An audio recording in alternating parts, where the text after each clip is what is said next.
Hello there, and welcome to Science for Sleep, where curiosity slows down, questions soften, and science is allowed to unfold without urgency.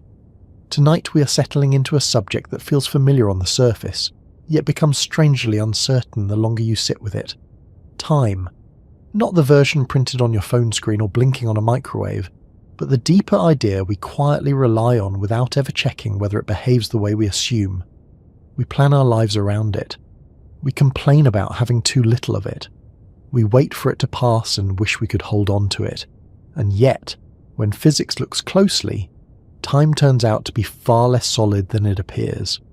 Before we wander too far into that thought, take a moment to notice where you are. Perhaps you are lying down, or sitting somewhere comfortable, or letting the day loosen its grip a little. What time is it where you are right now, and where in the world are you listening from? It is always quietly amusing that a conversation about time arrives at many different moments at once, each listener anchored to their own clock, their own evening, their own slice of the rotating planet. If you find this kind of slow exploration calming or gently interesting, you might consider liking the video or subscribing. It helps this quiet corner reach others who are also looking for a softer way to end the day. There is no rush. Nothing here needs to be remembered or mastered. The ideas will drift past at a human pace. We often speak about time as if it were obvious. Seconds tick forward. Minutes accumulate. The past sits behind us. The future waits ahead. This picture feels so natural that questioning it can seem unnecessary. After all, time works well enough for cooking dinner, catching a bus, or deciding when to go to sleep. But physics has a habit of unsettling ideas that feel too comfortable. When scientists began to examine time not as a background assumption, but as something to be tested, measured, and placed inside equations, the familiar picture began to slip. For a long time, the dominant idea in physics was simple. Time was universal. It flowed at the same rate everywhere, for everyone, no matter what they were doing or where they were located. This view reached its most polished form in the work of Isaac Newton. In his framework, time existed independently of the physical world. Objects moved through space, forces acted on them, events occurred, and time provided a steady backdrop against which all of this unfolded. It did not speed up or slow down. It did not care what was happening. It simply passed. This idea was not unreasonable. In everyday experience, clocks tend to agree with one another. If two people synchronize their watches and go about their day, they can meet again and find that their watches still match. Trains run according to schedules. Mechanical systems behave predictably. Newton's equations described motion with remarkable accuracy, from falling apples to orbiting planets. Time, in this picture, functioned like an invisible ruler for change. Reliable, unquestioned, always there. Because it worked so well, the assumption of absolute time became deeply embedded, not just in physics, but in culture. We began to treat time as a resource, something that could be saved, spent, wasted, or borrowed. Entire systems of work, education, and industry were built on the idea that time ticked forward uniformly, dividing the day into identical slices that could be filled with activity. For centuries, there was little reason to doubt this structure. The first serious cracks appeared when scientists turned their attention to light. In the 19th century, experiments showed something unexpected. No matter how fast an observer was moving, the measured speed of light remained the same. This result was not a small inconvenience. It directly conflicted with the idea of absolute time. If time were truly universal, then speeds should add together in simple ways. A person moving toward a beam of light should measure that light as moving faster. Yet this did not happen. At first, physicists tried to preserve the old picture by adding new assumptions. Perhaps light travelled through an invisible medium. Perhaps clocks subtly adjusted themselves. But none of these fixes held up. Eventually the problem was addressed directly by Albert Einstein. Instead of forcing light to obey classical time, he allowed time itself to change. In Einstein's special theory of relativity, published in 1905, Time was no longer a single universal quantity. It became something tied to motion. Observers moving at different speeds could disagree about the timing of events. Two flashes of light that appeared simultaneous to one observer might not be simultaneous to another. This was not a trick of measurement or a flaw in instruments. It was a fundamental feature of how time works. One of the consequences of this shift is time dilation. When an object moves very fast relative to another, the passage of time for that object slows down. This effect is not psychological, it is physical. Clocks carried aboard fast-moving aircraft tick more slowly than identical clocks left on the ground. Atomic clocks placed on satellites must be corrected to account for their motion. Without these corrections, navigation systems would drift out of alignment within minutes. Motion, then, affects time. This alone is enough to dismantle the idea that time is the same everywhere. But relativity did not stop there. A decade later, Einstein extended his ideas to include gravity. In general relativity, gravity is not treated as a force in the usual sense. Instead, massive objects curve space-time itself.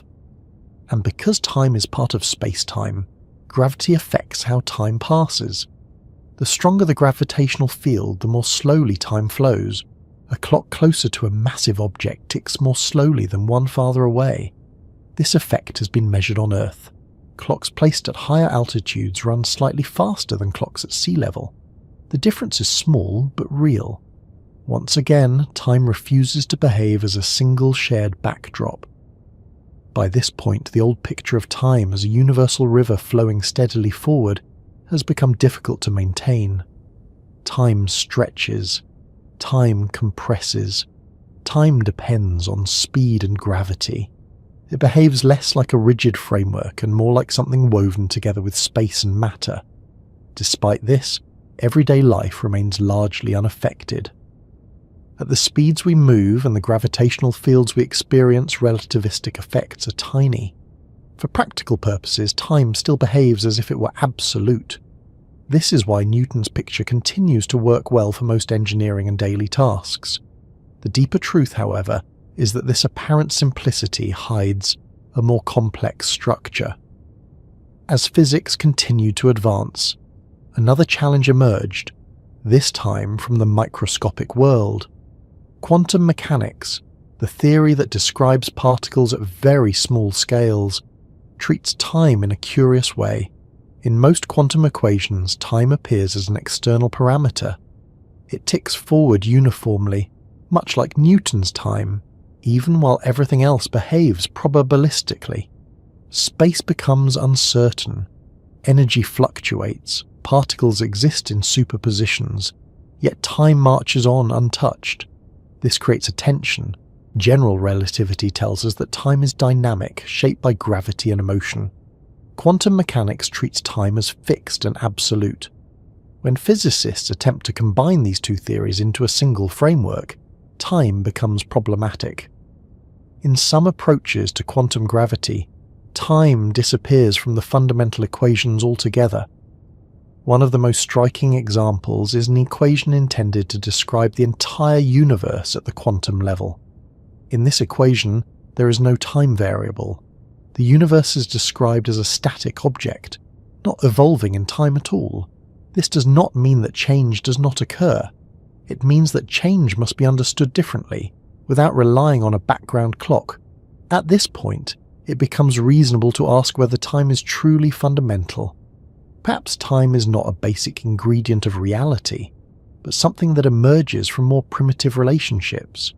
Just as temperature emerges from the motion of many particles, time might emerge from correlations between physical systems. In this view, time is not something the universe contains, it is something we infer. This idea is unsettling, but it aligns with an important observation. We never measure time directly, we measure change. A clock does not detect time itself. It tracks the motion of hands, the vibration of atoms, the oscillation of a crystal. Time is inferred from regular patterns. If nothing changed, time would be indistinguishable from absence. This perspective also helps explain why time feels directional.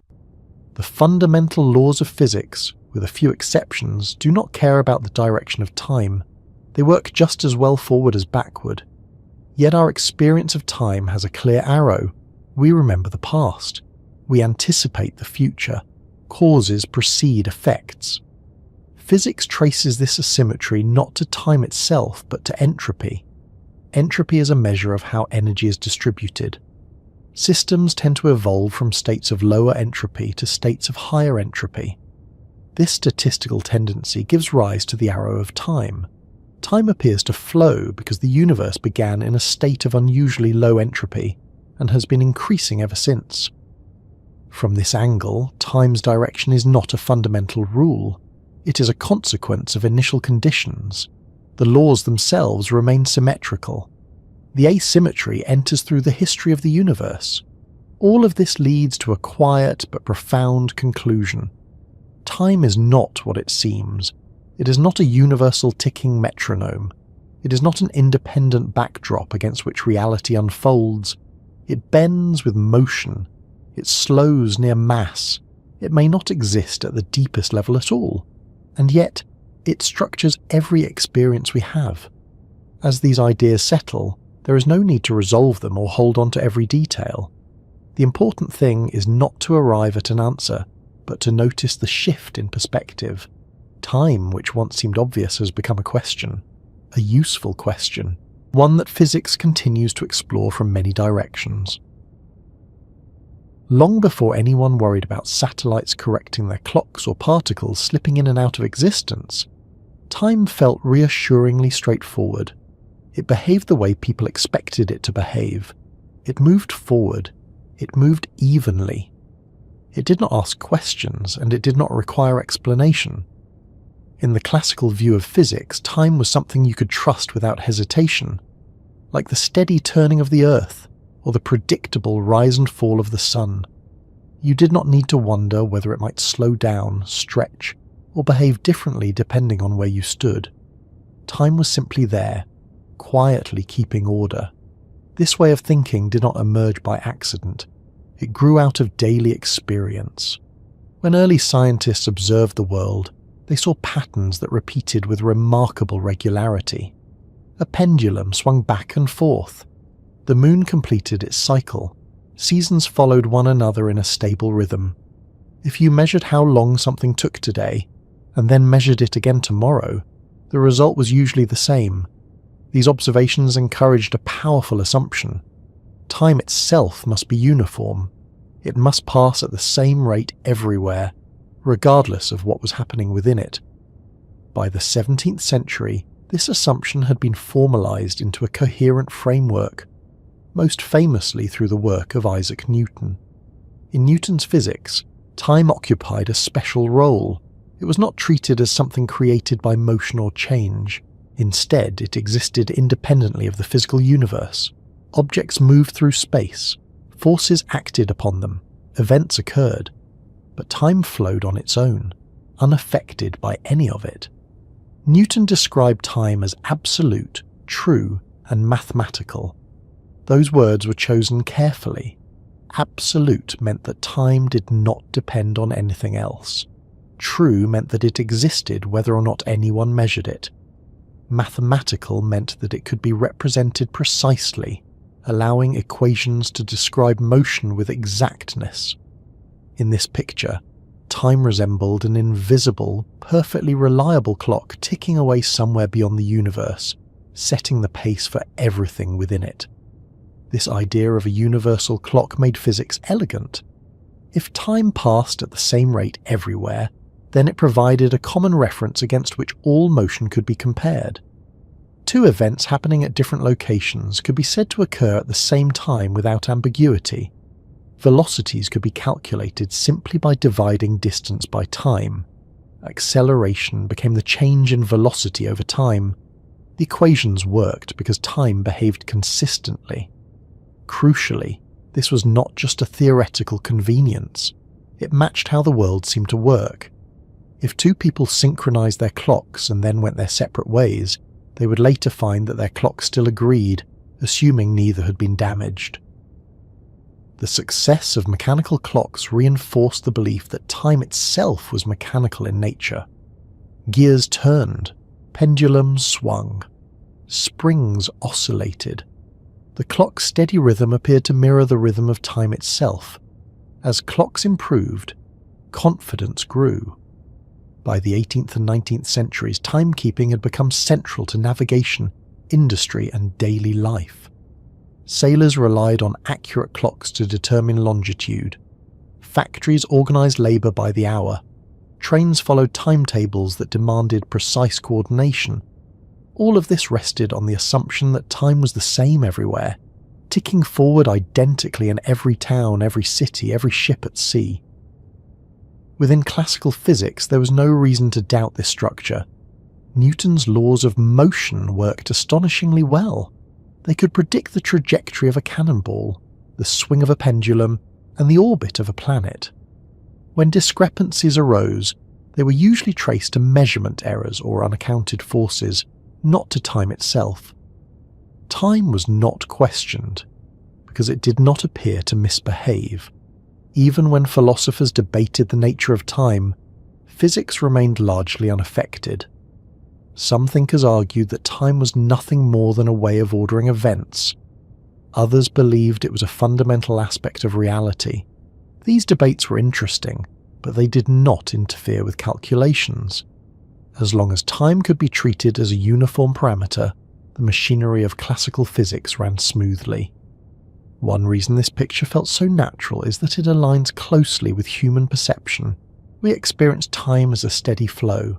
The past feels fixed, the future feels open, the present feels like a thin moving boundary between the two. Classical physics fit neatly into this intuition. It offered a universe where events unfolded on a shared timeline, accessible to everyone in the same way. The notion of simultaneity was especially important. In the classical view, if two events occurred at the same time, then they occurred at the same time for everyone, everywhere. There was no need to ask who was observing or how fast they were moving. Time provided a universal now, slicing the universe into moments that could be labelled and agreed upon. This assumption simplified communication and coordination. If a bell rang at noon, then it was noon everywhere, adjusted only by local conventions of timekeeping. Differences in longitude could be corrected by adding or subtracting hours, but the underlying idea remained intact. Time zones existed, but time itself was still universal. The clock face might differ, but the ticking behind it was assumed to be the same. Classical physics also treated time as reversible in principle. The equations describing motion did not care whether time ran forward or backward. If you replaced time with its negative in most classical equations, they still worked. A planet could orbit clockwise or counterclockwise. A pendulum could swing left to right or right to left. This symmetry suggested that time itself was neutral, merely a parameter labelling change.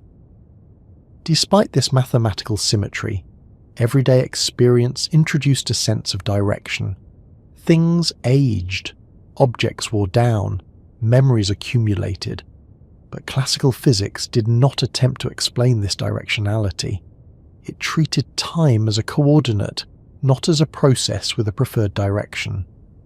The arrow of time was considered a separate issue, belonging more to thermodynamics than to mechanics. Within this framework, the universe resembled a perfectly wound clock. Given enough information about the positions and velocities of all particles at a single moment, the entire future and past could, in principle, be calculated. Time provided the parameter along which this calculation unfolded. The universe evolved, but time itself did not change. This deterministic vision was both powerful and comforting. It suggested that nature followed clear rules, and that uncertainty was merely a consequence of incomplete knowledge. Time, in this picture, was not mysterious. It was the canvas on which the universe painted its predictable patterns. Yet even within classical physics, subtle questions lingered. If time flowed independently of everything else, what exactly was it flowing through? If the universe were empty, with no objects and no change, would time still pass? Newton believed it would. Time, for him, did not require events to exist. It flowed whether or not anything happened. Not everyone agreed. Philosophers such as Gottfried Wilhelm Leibniz argued that time was relational, not absolute. According to this view, time was nothing more than the order of events. Without events, there would be no time. But classical physics did not need to resolve this disagreement. Its equations work equally well regardless of which interpretation one preferred. As long as the speeds involved were modest and gravity behaved predictably, the classical picture remained unchallenged. Time could be treated as universal without contradiction. It could be synchronized, divided, and trusted. The success of this approach made it feel not just useful, but true. What is easy to forget is that this confidence was built on a limited range of experience. Classical physics described a world of everyday speeds, familiar scales, and gentle gravitational fields. Within that domain, time behaves in ways that closely resemble our intuition. It is only when we step beyond those boundaries that the cracks begin to show. At the edges of classical understanding, certain assumptions quietly waited to be tested. What happens to time when objects move extremely fast? What happens when gravity becomes very strong? What happens at scales too small to observe directly? Classical physics did not provide answers to these questions, because it did not yet know they needed to be asked. Still, the idea of time as a universal clock shaped scientific thinking for centuries. It influenced how experiments were designed, how data were interpreted, and how theories were constructed. Even today, much of engineering and applied science continues to rely on this approximation, because it works well enough for most purposes. The key point is not that the classical picture of time was wrong in every sense. It was incomplete. It captured an aspect of reality that holds under many conditions, but it mistook that usefulness for universality. Time behaves like a steady clock, only within a certain range of circumstances. Outside that range, it reveals a different character. As physics progressed, it would encounter situations where treating time as absolute led to contradictions. Measurements would refuse to align. Equations would produce conflicting results. Something would have to give. And when it did, it would not be space or matter that yielded first, but time itself. For now, though, it is worth lingering with the classical view just a little longer. It provided the foundation upon which later revolutions were built. Without it, the deviations would not have been noticeable. You cannot discover that something bends unless you first believe it is straight. For a long stretch of scientific history, the idea that time was absolute did not feel like an assumption at all. It felt like a fact so obvious it barely needed stating.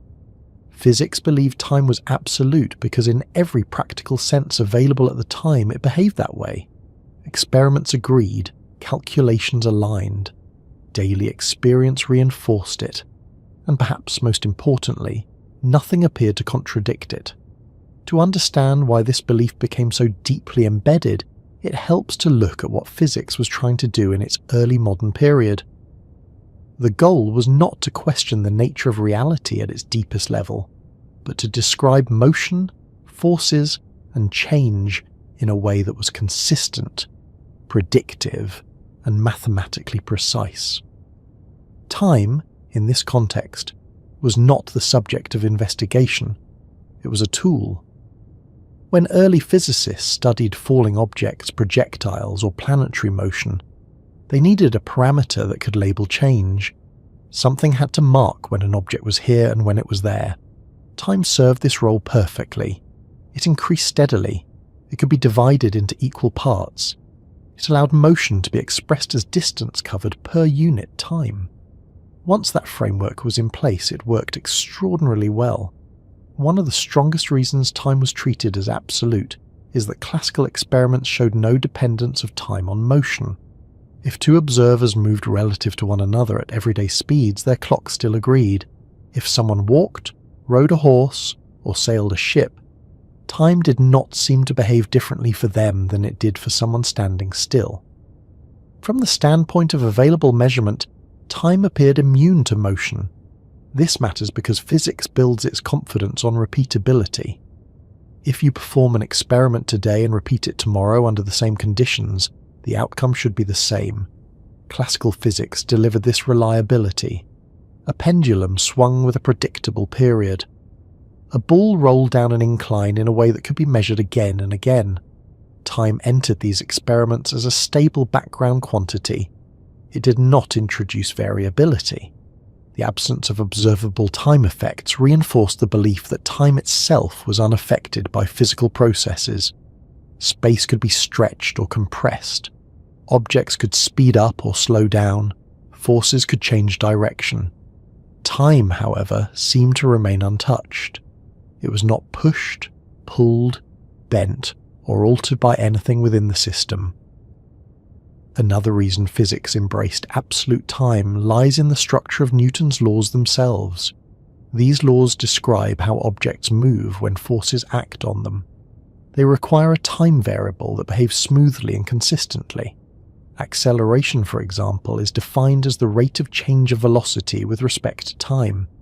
If time behaved differently in different places or for different observers, this definition would become ambiguous. Newton's equations assume that when you write down a time variable, it means the same thing everywhere.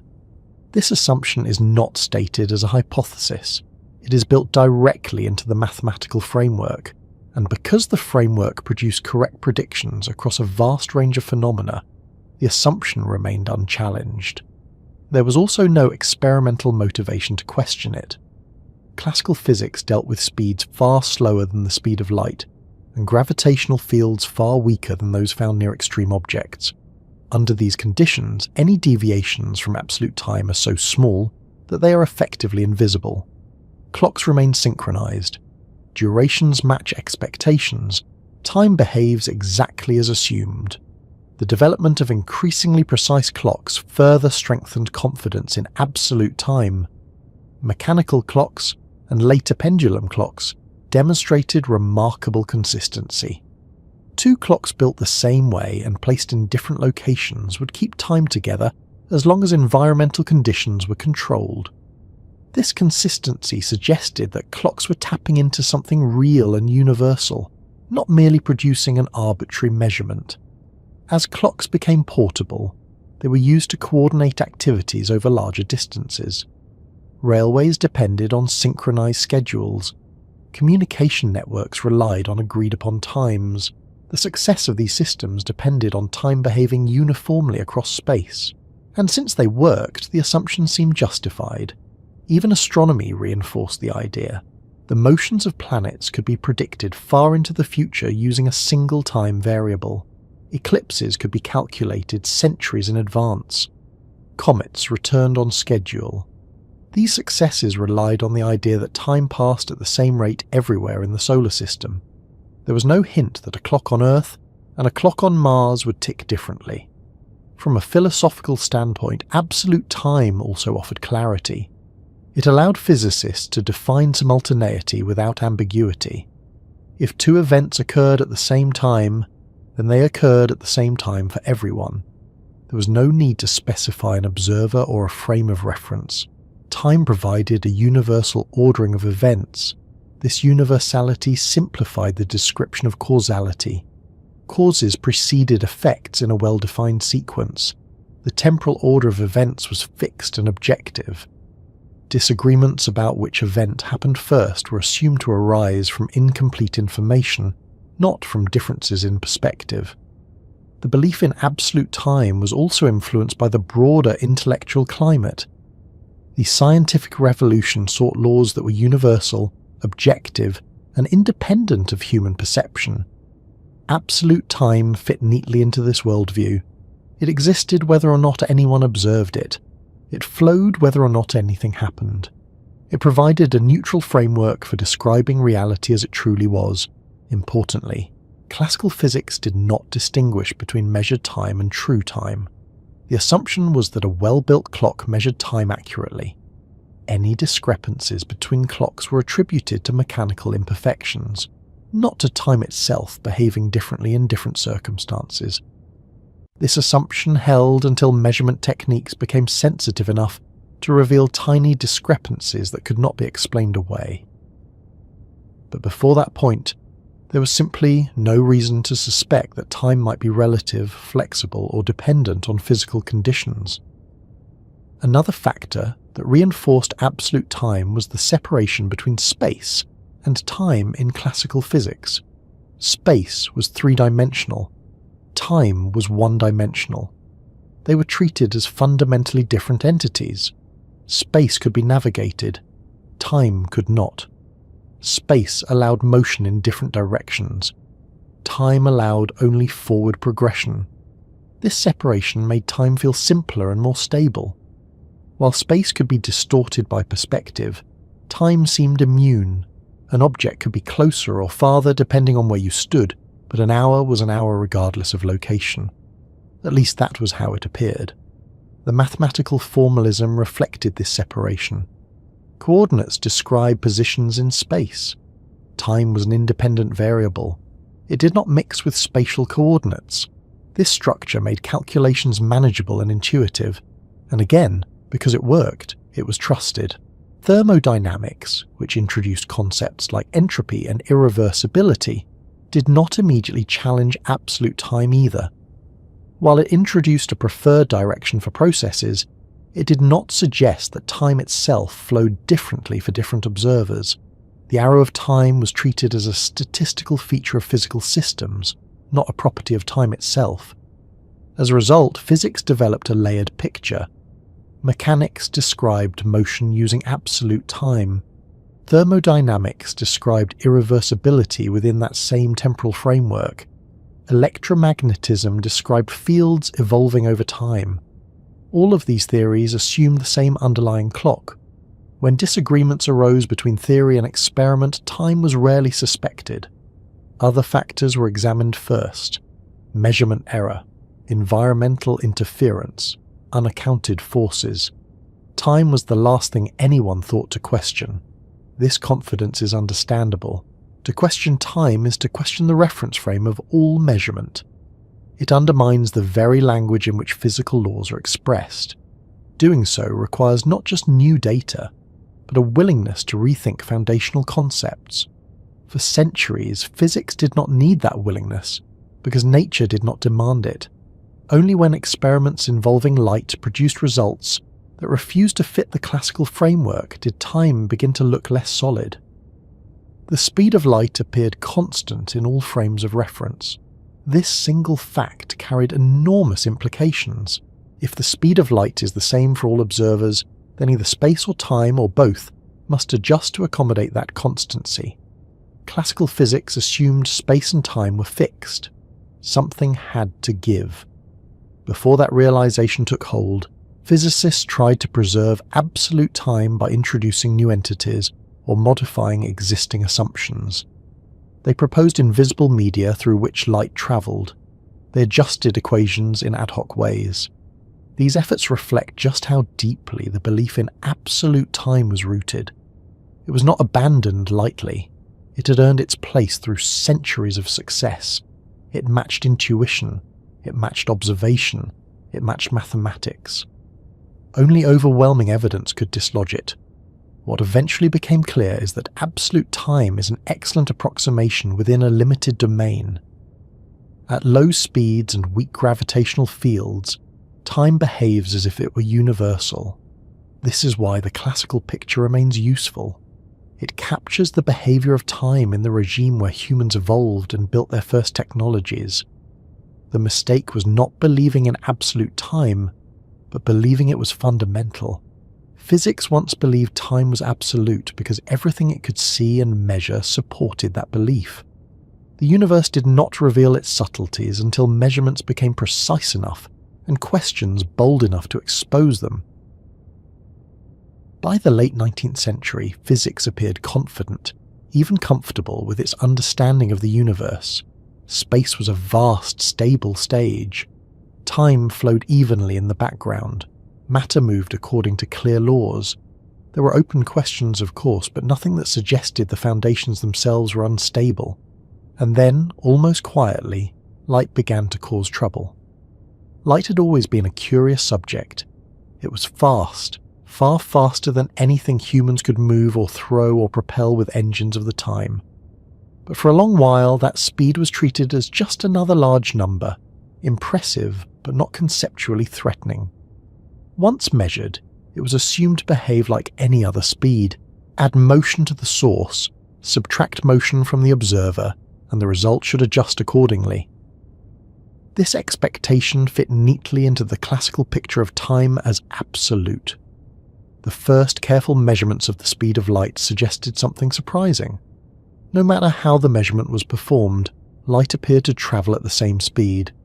Whether the observer was moving toward the light source or away from it, the result did not change. At first, this seemed less like a revolution and more like an irritation. Perhaps the experiments were flawed. Perhaps some subtle factor had been overlooked. To understand why this result was so unsettling, it helps to recall how speeds normally behave. If you are standing still and someone throws a ball toward you, you measure the ball's speed directly. If you start walking toward the thrower, the ball reaches you faster, and you measure a higher speed. If you walk away, the ball takes longer, and you measure a lower speed. This simple rule applies to cars, trains, sound waves, and flowing rivers. Classical physics had no reason to expect light to behave differently, yet repeated experiments suggested that it did. One of the most famous was performed by Albert Michelson and Edward Morley in 1887. At the time, physicists believed that light travelled through an invisible medium called the luminiferous ether. This ether was thought to fill all of space, providing a reference frame against which light's motion could be measured.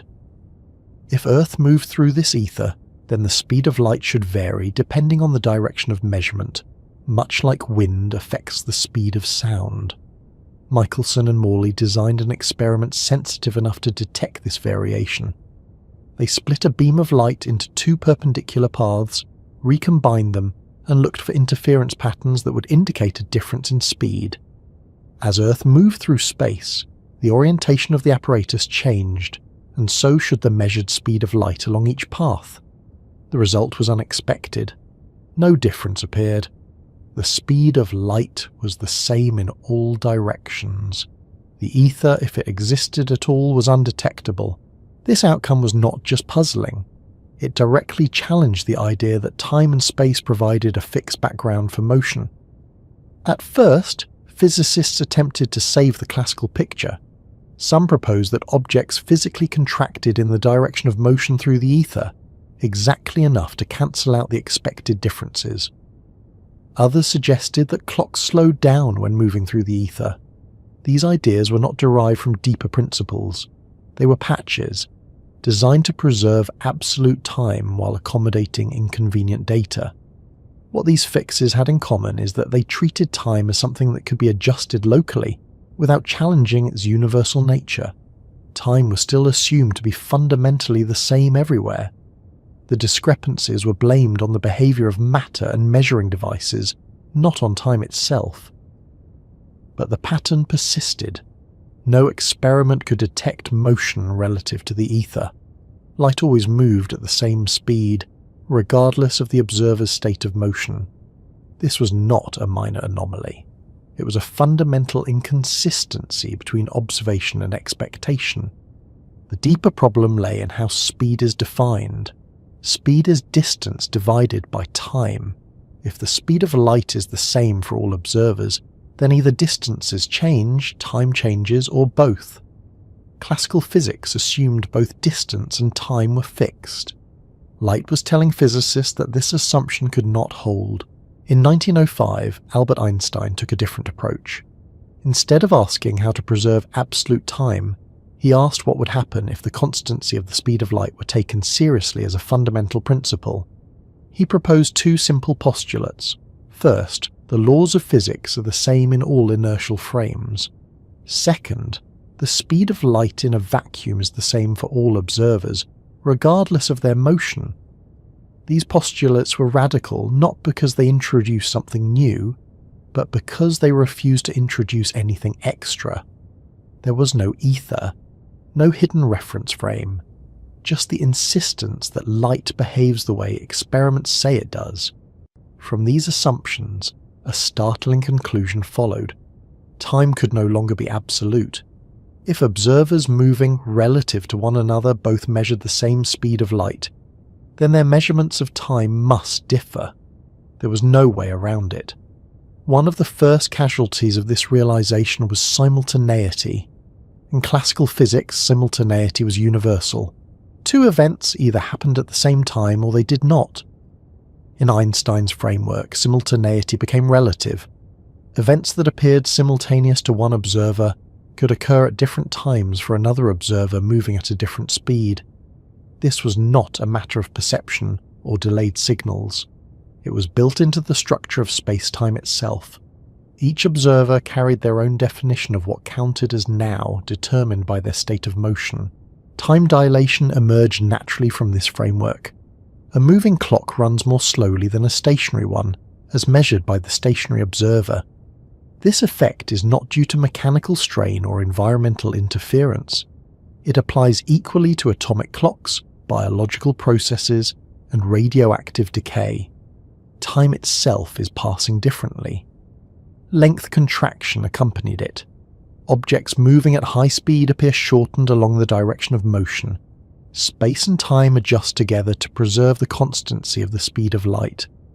What is striking is how gently these conclusions follow from the initial problem. There is no dramatic leap. Once light's behavior is accepted, absolute time simply cannot survive. The cracks appear not through philosophical debate, but through arithmetic. Importantly, these effects are not noticeable at everyday speeds. You do not experience time dilation while walking down the street. The difference is far too small. This is why classical time appeared so reliable for so long. The cracks were always there, but they were microscopic within the range of human experience. As technology advanced, these effects became measurable. Atomic clocks flown on airplanes ticked more slowly than those on the ground. Particles moving near the speed of light decayed more slowly than expected when measured from a stationary frame. These were not theoretical predictions waiting for confirmation. They were observed facts. The speed of a light had exposed a limit. It was not just a speed limit for objects moving through space. It was a structural feature of space-time itself. Nothing could exceed it because doing so would require time and space to behave in ways that violate their interdependence. This realization forced physics to abandon the idea that time flowed independently of the physical world. Time became something that could stretch and compress depending on motion. It was no longer the same everywhere. At this stage, gravity had not yet entered the picture. The cracks in time were already significant. Motion alone was enough to show that time could not be universal. Yet even this partial shift was difficult to absorb. It required abandoning deeply ingrained intuitions about what it meant for events to occur at the same time. One reason this shift was so unsettling is that time had always served as a universal coordinator. It allowed events separated by vast distances to be placed on a single timeline. Once that timeline fractured, coordination became relative. Each observer carried their own clock, equally valid, equally real, yet not universally aligned. Despite this, the new framework was not chaotic. It was precise. It replaced one set of assumptions with another, more accurate one. Instead of absolute time, there was space-time, a unified structure in which space and time were inseparable aspects of a single whole. In this structure, the speed of light plays a central role. It defines how space and time are related. It sets the scale at which classical intuitions break down. It is not just a property of light, but a feature of space-time itself. What began as a puzzling measurement became a turning point. The speed of light did not merely challenge existing theories. It revealed that time, long assumed to be rigid and universal, was flexible and observer-dependent. For most of human history, simultaneity felt like one of the safest ideas anyone could hold. Two things happened at the same time, or they did not. The concept required no special training, no equations, no philosophical patience. If two bells rang together, they rang together for everyone. If lightning struck in two places at once, then it struck at once, regardless of who happened to be watching. This assumption slipped so naturally into everyday thinking that it was rarely spoken aloud. It did not feel like a belief, it felt like a definition. Classical physics inherited this intuition without resistance. If time was absolute, then simultaneity followed automatically. A single universal clock meant a single universal present. Events could be lined up along a shared timeline, and their temporal relationships were fixed. Disagreements about timing were treated as errors of measurement or communication delays, not as fundamental differences in reality. This idea was so deeply embedded that even questioning it seemed unnecessary. Why would simultaneity ever depend on who was observing? Either something happened at noon, or it did not. Physics, after all, aimed to describe the world as it truly was, not how it appeared from different perspectives. A universal present fit that ambition perfectly. The first cracks did not appear through philosophical debate, but through the behaviour of light. Once the speed of light was shown to be the same for all observers, regardless of motion, the assumptions underlying simultaneity quietly began to fail. At first, this failure was not obvious. The equation still worked. The clock still ticked. But when physicists tried to reconcile constant light speed with absolute time, contradictions emerged.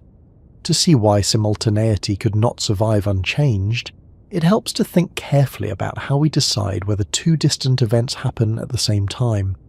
Imagine two lightning strikes hitting the ground at two different locations. How do we determine whether they were simultaneous? One approach is to place an observer exactly halfway between them. If the light from both strikes reaches that observer at the same moment, the strikes are declared simultaneous. This method seems reasonable, but it relies on an assumption. It assumes that light travels at the same speed in both directions and that the observer is not moving relative to the events. In classical physics, these assumptions are unproblematic. Space is fixed, time is universal, light behaves like any other wave. Now imagine the same setup, but the observer is moving. Perhaps they're riding a train that passes between the two lightning strikes. If the speed of a light is constant for all observers, then the moving observer will still measure light travelling at the same speed from both directions. However, because the observer is moving toward one flash and away from the other, the light from one strike will reach them before the light from the other. According to the moving observer, the two lightning strikes did not occur at the same time. One happened earlier than the other. There is no experimental error here. The observer's measurements are internally consistent. Their clocks function properly. Light behaves as expected. Yet their conclusion about simultaneity differs from that of the stationary observer. Classical physics would dismiss this difference as an illusion caused by motion. It would insist that there is a true answer to the question of simultaneity, and that one observer must be mistaken. But Einstein's framework does not allow that dismissal. If the laws of physics are the same for all inertial observers, then no observer has privileged access to the truth. Both perspectives are equally valid. This is where simultaneity breaks. There is no longer a single correct answer to whether two distant events happened at the same time. The answer depends on the observer's state of motion. Simultaneity becomes relative. This result is not a semantic trick. It is a direct consequence of how time and space adjust to preserve the constancy of the speed of light. In order for light to travel at the same speed for all observers, clocks in different locations must be synchronized differently depending on motion. There is no universal way to synchronize distant clocks that works for everyone. Clock synchronization, which once seemed like a technical detail, suddenly becomes central.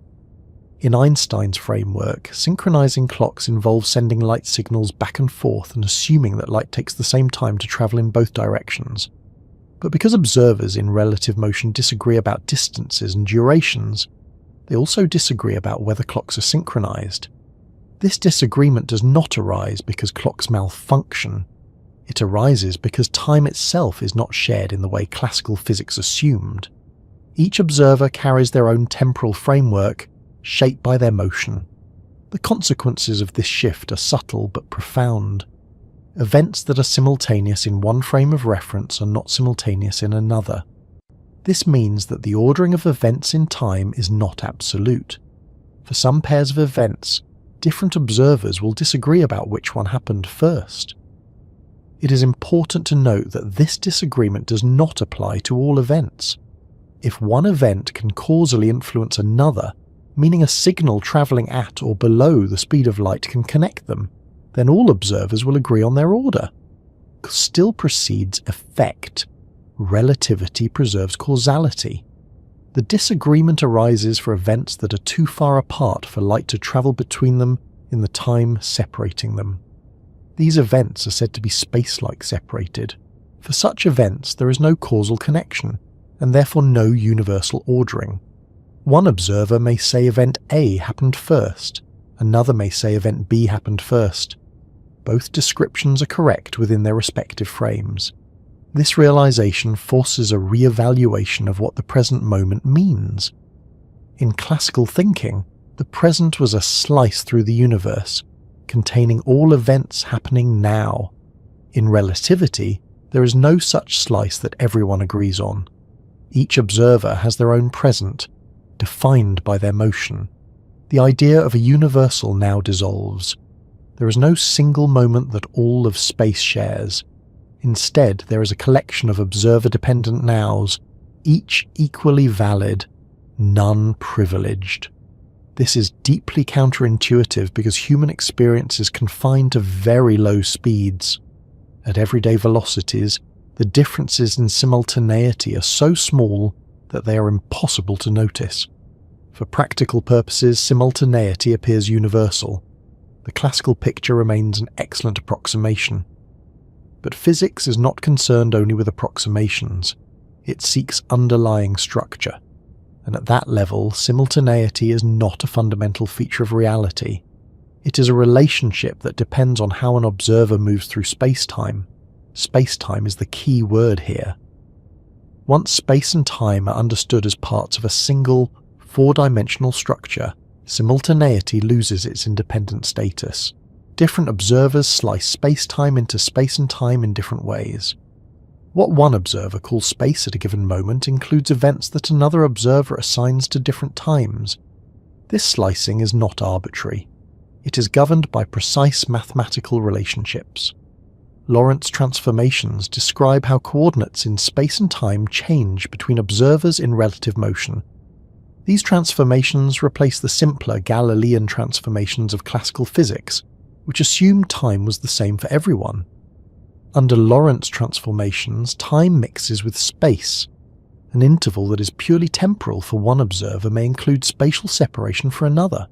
This mixing is the mathematical expression of relativity of simultaneity. Once this structure is accepted, many other relativistic effects follow naturally. Time dilation and length contraction are not separate phenomena. They are consequences of how different observers divide space-time into space and time. The loss of universal simultaneity also reshapes how events are described globally. In classical physics, one could speak of the state of the universe at a given time. In relativity, this concept becomes frame-dependent. The state of the universe now depends on who is asking. This does not mean physics becomes subjective. The laws remain objective and consistent. What changes is the recognition that certain quantities once thought to be absolute are in fact relational. Time ordering, simultaneity, and duration depend on relationships between observers and events. This realization has implications beyond thought experiments.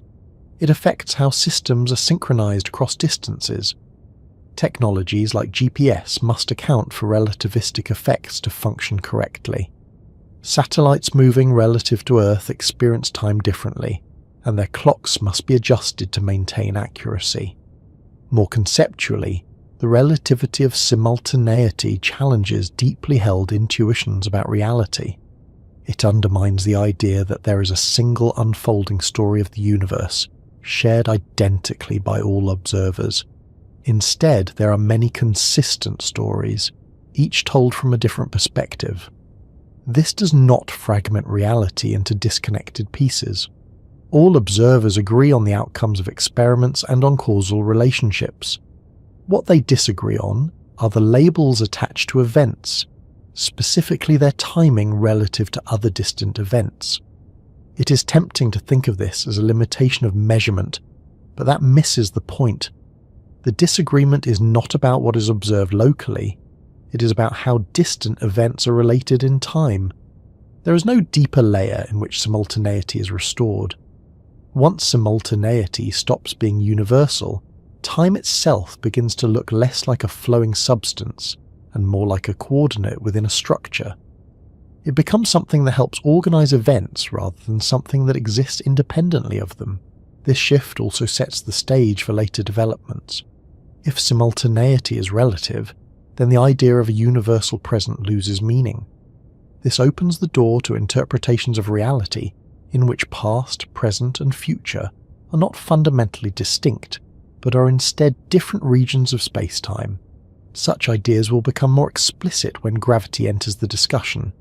Gravity further complicates time by causing it to flow at different rates, in different locations. But even before that, the loss of universal simultaneity is enough to dismantle the classical picture. It is worth emphasizing that none of this implies that time is an illusion, or that events are unreal. What it implies is that temporal relationships are not absolute features of the universe. They depend on motion and geometry. In everyday life, this dependence is negligible. The Earth moves slowly compared to the speed of the light. Gravitational fields are relatively weak. Simultaneity appears reliable. But at high speeds and large distances, the differences become significant. Physics does not discard everyday experience. It explains why everyday experience works the way it does and where its limits lie. The classical notion of simultaneity works because the conditions under which it fails are rare in daily life. As understanding deepened, physicists began to see that what felt like a breakdown was actually a refinement. The universe was not becoming less orderly. It was revealing a more nuanced order, one that required letting go of assumptions that had outlived their usefulness. With simultaneity no longer universal, time itself becomes woven into the structure of space-time. Motion affects how time is divided. Observers do not share a single clock. They share laws that relate their measurements consistently. Once the idea of universal simultaneity quietly slipped away, it left behind a space where new questions naturally formed. If observers moving relative to one another cannot agree on whether distant events occur at the same time, then the structure of time itself must depend on motion in a deeper way. This realization does not arrive suddenly or dramatically. It settles in gradually, like noticing that a familiar road has a subtle slope you never felt before.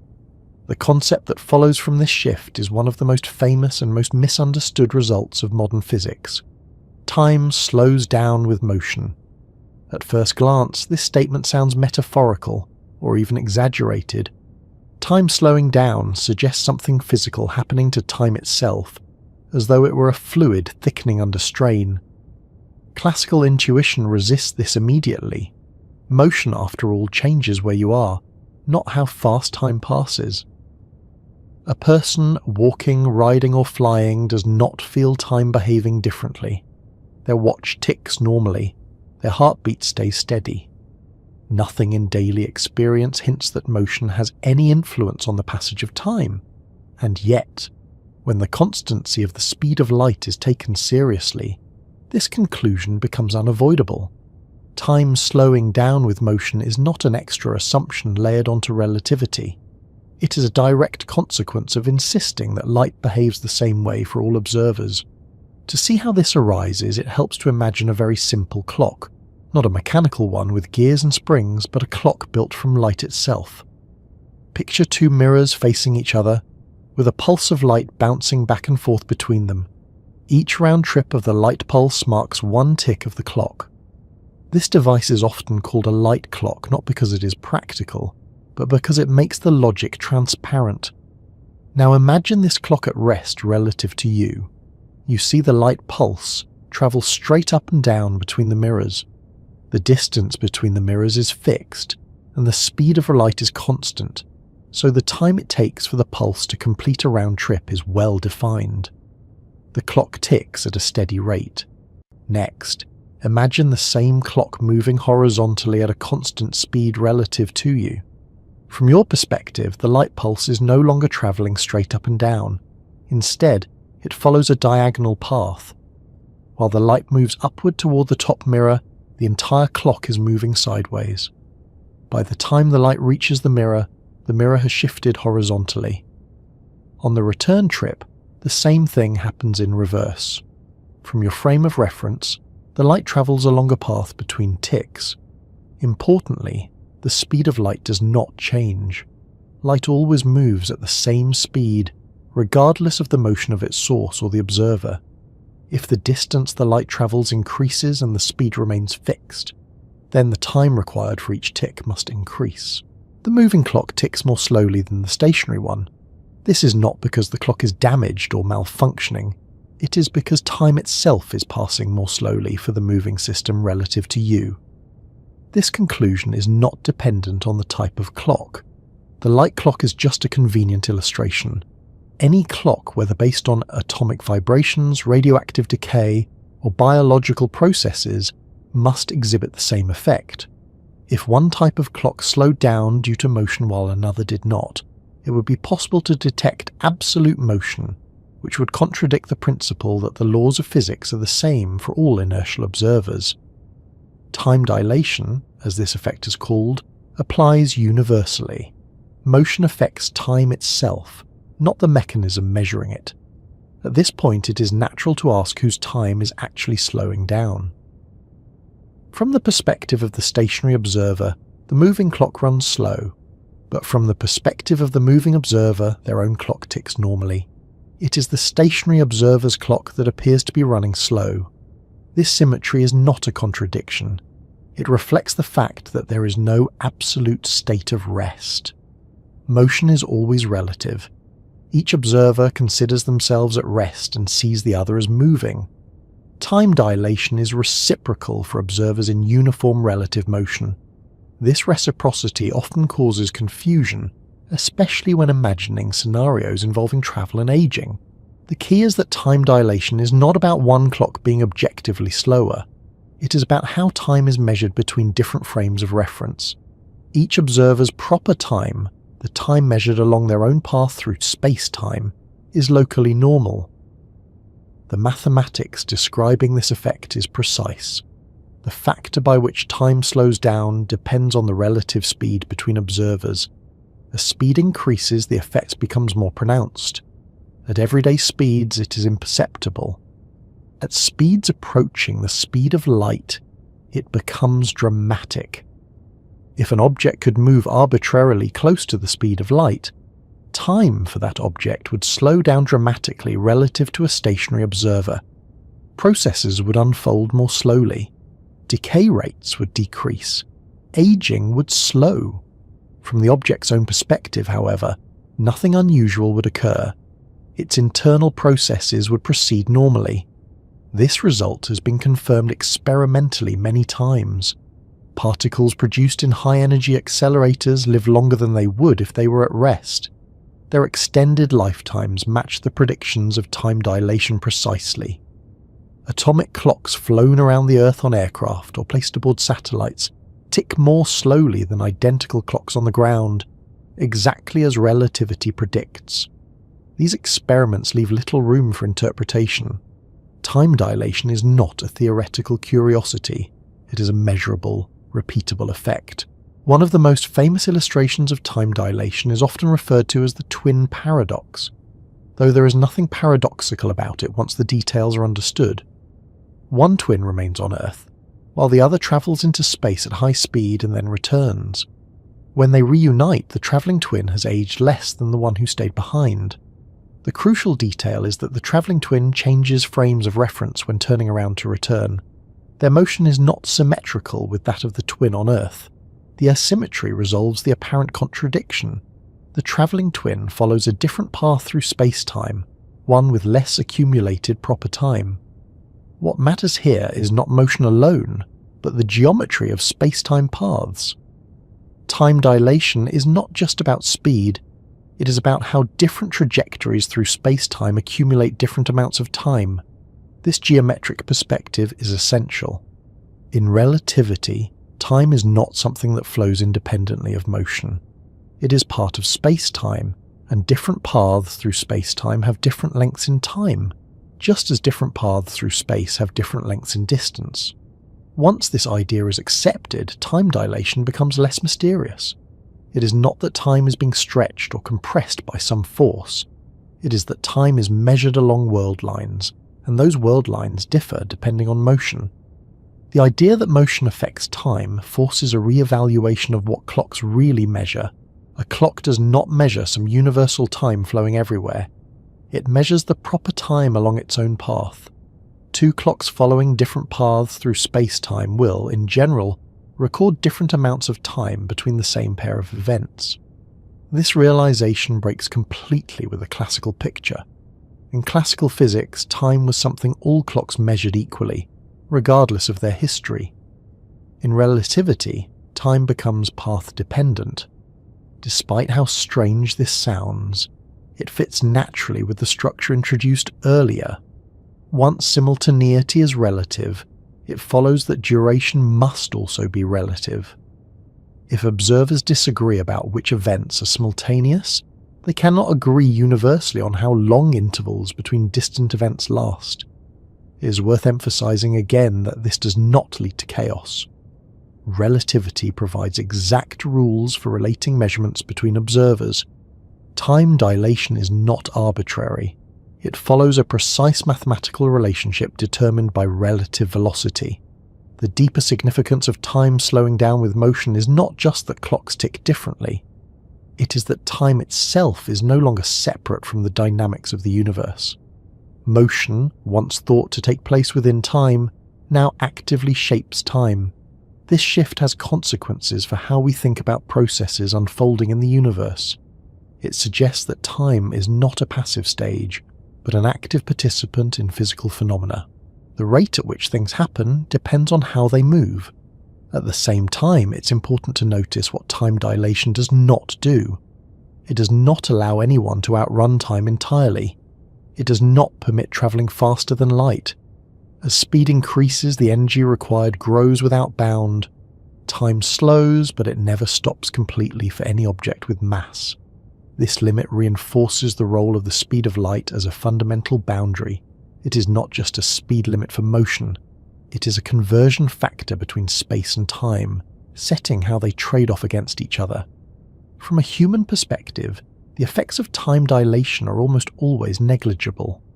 We live at speeds so slow compared to light that time behaves classically. This is why the classical picture persisted for so long.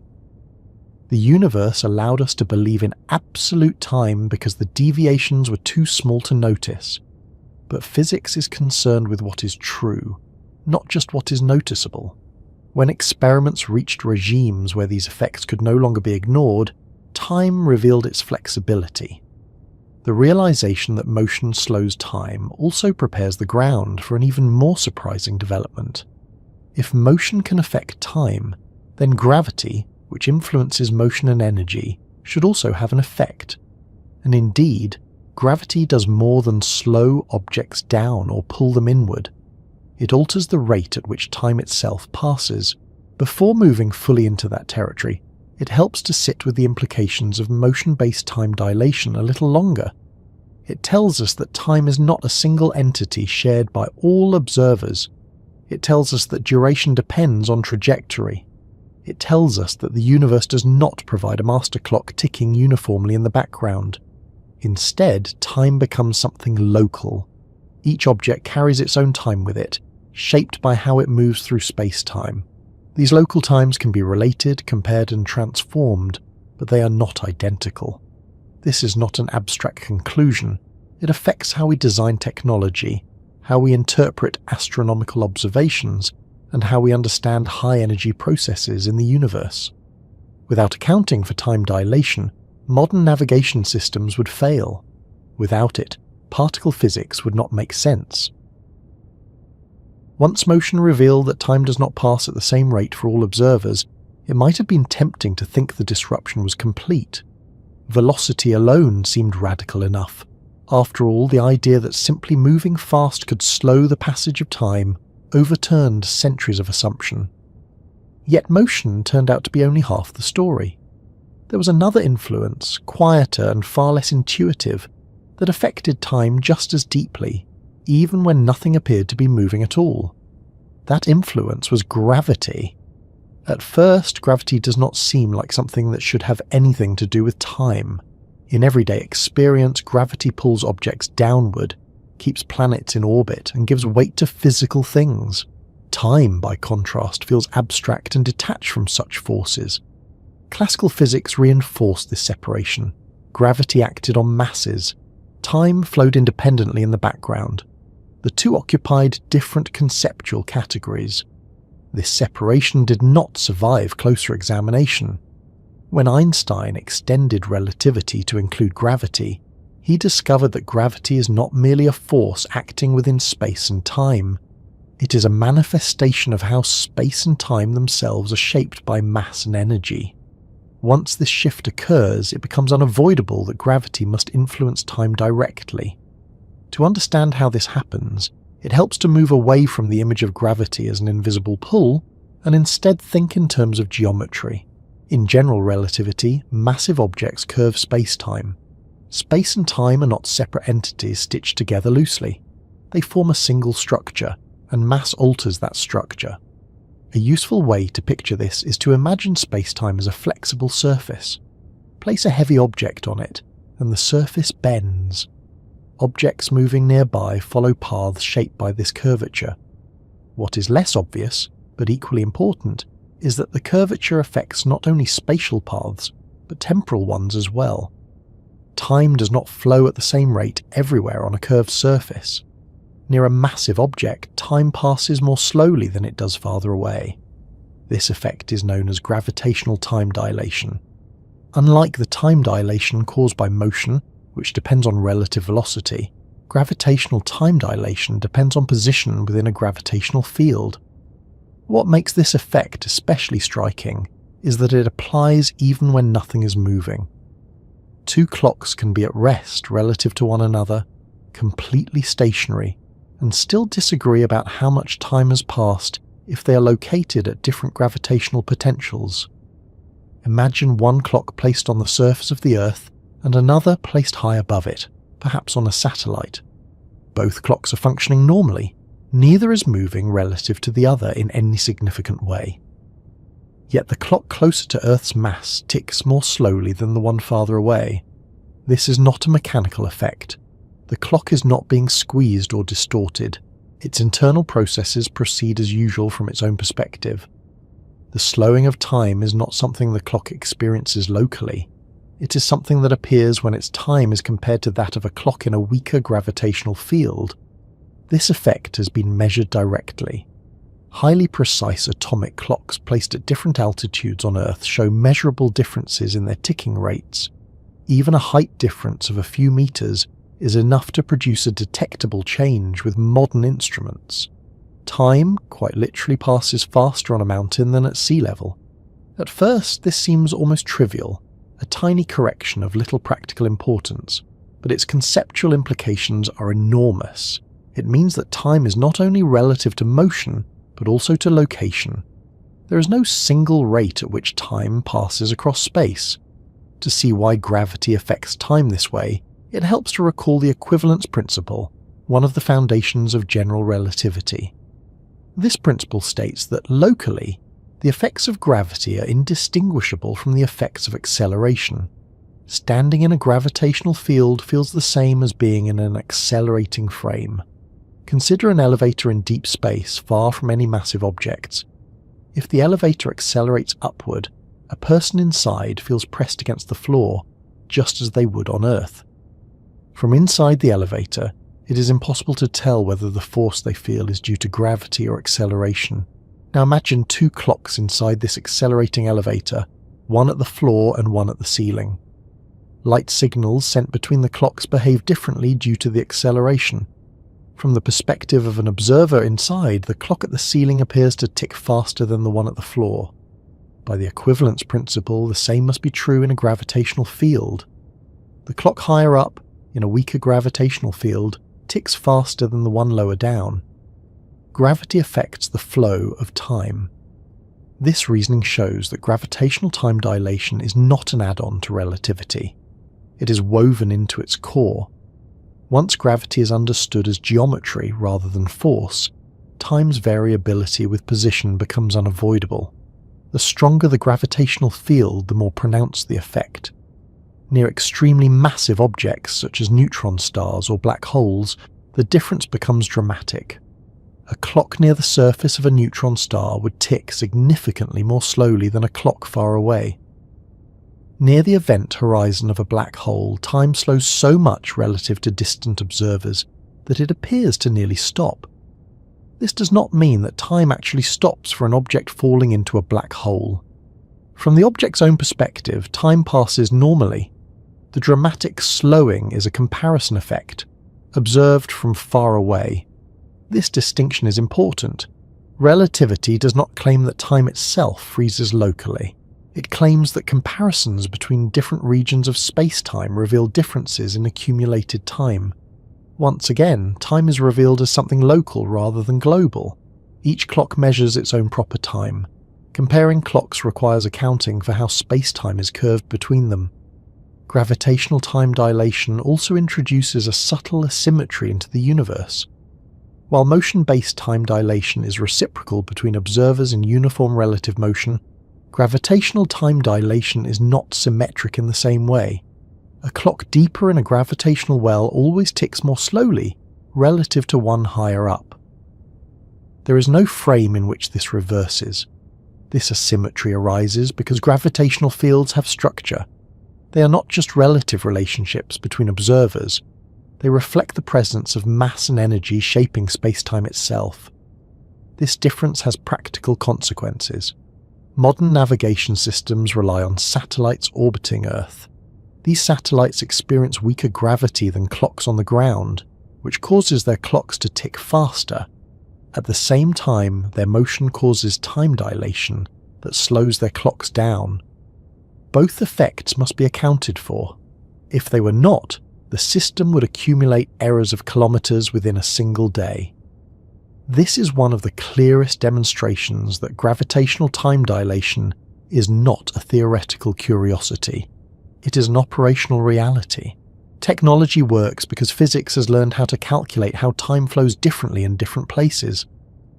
Beyond practical applications, gravitational time dilation reshapes how we think about aging, history, and duration. In principle, two people who live their lives at different gravitational potentials will age at different rates. Someone who spends decades in orbit will be slightly younger than someone who remains on the surface of the Earth. The difference is tiny under Earth's gravity, but it is real. In stronger gravitational environments, it becomes significant. Near a massive object, life would unfold more slowly relative to distant regions of the universe. This introduces an unsettling but fascinating idea. The universe does not share a single age. Different regions accumulate time at different rates. Asking how old the universe is becomes a subtle question, dependent on where and how the measurement is made. This does not mean that age becomes meaningless. It means that age, like time itself, is contextual. It depends on the path taken through space-time. Another important implication is that gravity links time directly to energy. In general relativity, energy, including mass, determines the curvature of space-time. That curvature determines how time flows. Time is therefore influenced by energy distribution throughout the universe. This connection suggests that time is not a passive parameter, but an active feature of physical reality. Changes in mass and energy distribution affect the geometry of space-time, which in turn affects temporal relationships. At this point, the classical picture of time has been thoroughly dismantled. Time is not universal. It is not uniform. It does not flow independently of the physical world. It slows with motion. It slows near mass. It depends on geometry. Yet even now the picture is not complete. General relativity describes how gravity shapes time beautifully at large scales, but it does not explain everything. When gravity becomes extremely strong and quantum effects become important, the behavior of time becomes even more mysterious. Before reaching that frontier, it is worth lingering with the implications of gravitational time dilation a bit longer. It suggests that time is woven into the structure of the universe in a way that defies simple metaphors. It is not a river flowing everywhere at the same speed. It is more like a landscape, where the rate of flow depends on the terrain. This landscape is smooth and gentle under ordinary conditions. On Earth, the differences are barely noticeable. This is why our intuitions remain largely classical. The universe allows us to live comfortably with approximations, but the deeper truth remains. Time is not evenly distributed. It bends, stretches, and slows in response to gravity. This realization also prepares the ground for another conceptual shift. If gravity affects time because it curves space-time, then space and time cannot be treated as separate arenas. They are inseparable aspects of a single structure. This structure responds to matter and energy dynamically. Understanding time therefore requires understanding space-time as a whole. Isolating time from space leads to confusion. Their behaviors are linked. Gravity's influence on time is not loud or dramatic in everyday life. It does not announce itself with visible effects. It works quietly, consistently, shaping the passage of seconds without ever asking for attention. Yet, it reveals something profound. Time is not a background against which gravity acts. Time is one of the things gravity shapes. By the time gravity's influence on time becomes clear, a quiet realization has already taken hold. Treating time and space as separate, independent things no longer works. The effects of motion and gravity have made that separation increasingly artificial. Time changes with speed. Time changes with location. Space changes as well. Distances contract. Paths bend. Trying to keep space and time in different conceptual boxes begins to feel like forcing a map onto terrain it no longer fits. This is where the idea of space-time enters, not as a poetic metaphor but as a practical necessity. Space-time is not a new substance added to the universe. It is a way of describing reality that acknowledges what experiments and equations have been quietly insisting all along. Space and time are not two separate stages on which physics happens. They are woven together into a single structure, and physical events are best understood as occurring within that structure as a whole. In classical physics, space and time had very different roles. Space was something you could move through freely in three directions. Time was something that moved forward relentlessly in one direction. You could stop in space. You could turn around. You could change direction. Time offered no such freedom. It flowed uniformly and independently, indifferent to what happened within it. Relativity dissolves this distinction. Once the speed of light is taken as fundamental, space and time must adjust together to preserve it. Neither can remain fixed while the other adapts. They become linked, mathematically and physically. To understand this linkage, it helps to think not in terms of motion alone, but in terms of events.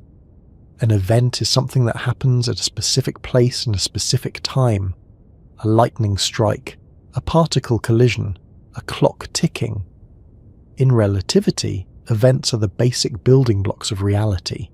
Space-time is the collection of all events, organized in a four-dimensional structure. 3 dimensions correspond to space. 1 corresponds to time. Every event has coordinates in this 4-dimensional framework. Where classical physics would describe an object's history as a path through space over time, relativity describes it as a single continuous path through space-time, called a world line. This shift in description is subtle but powerful. Instead of imagining objects moving through space as time passes, relativity invites us to see objects as tracing paths through space-time. Time is no longer something that flows independently. It is one of the directions within which motion occurs. This does not mean time becomes interchangeable with space. The time dimension has different properties from the spatial ones, but they are connected in ways that cannot be ignored. Transformations between observers mix space and time coordinates. What one observer calls a difference in space, another may call partly a difference in time. This mixing is not optional. It is required by the structure of space-time itself. Lorentz transformations replace the older Galilean transformations precisely because space and time are not independent. When observers move relative to one another, their measurements of space and time adjust in linked ways. The key quantity that remains invariant across observers is not space alone or time alone, but the space-time interval. This interval combines spatial separation and temporal separation into a single measure. Different observers may disagree about distances and durations, but they agree on the space-time interval between events. This invariance reveals something important. Space-time is not just a convenient bookkeeping device. It has physical significance. It encodes the relationships between events in a way that remains consistent across perspectives. Once space-time is taken seriously, many previously puzzling results fall into place. Time dilation and length contraction are no longer strange distortions imposed on clocks and rulers. They are natural consequences of how different observers slice space-time into space and time.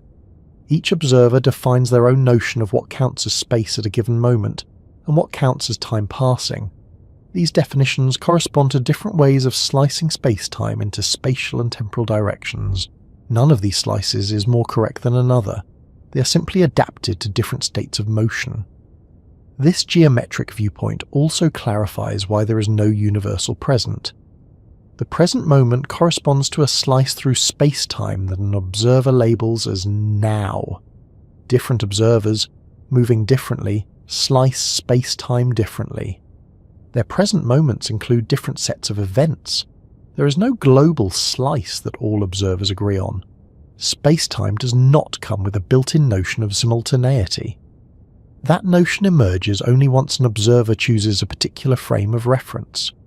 When gravity enters the picture, space-time becomes not just a static structure, but a dynamic one.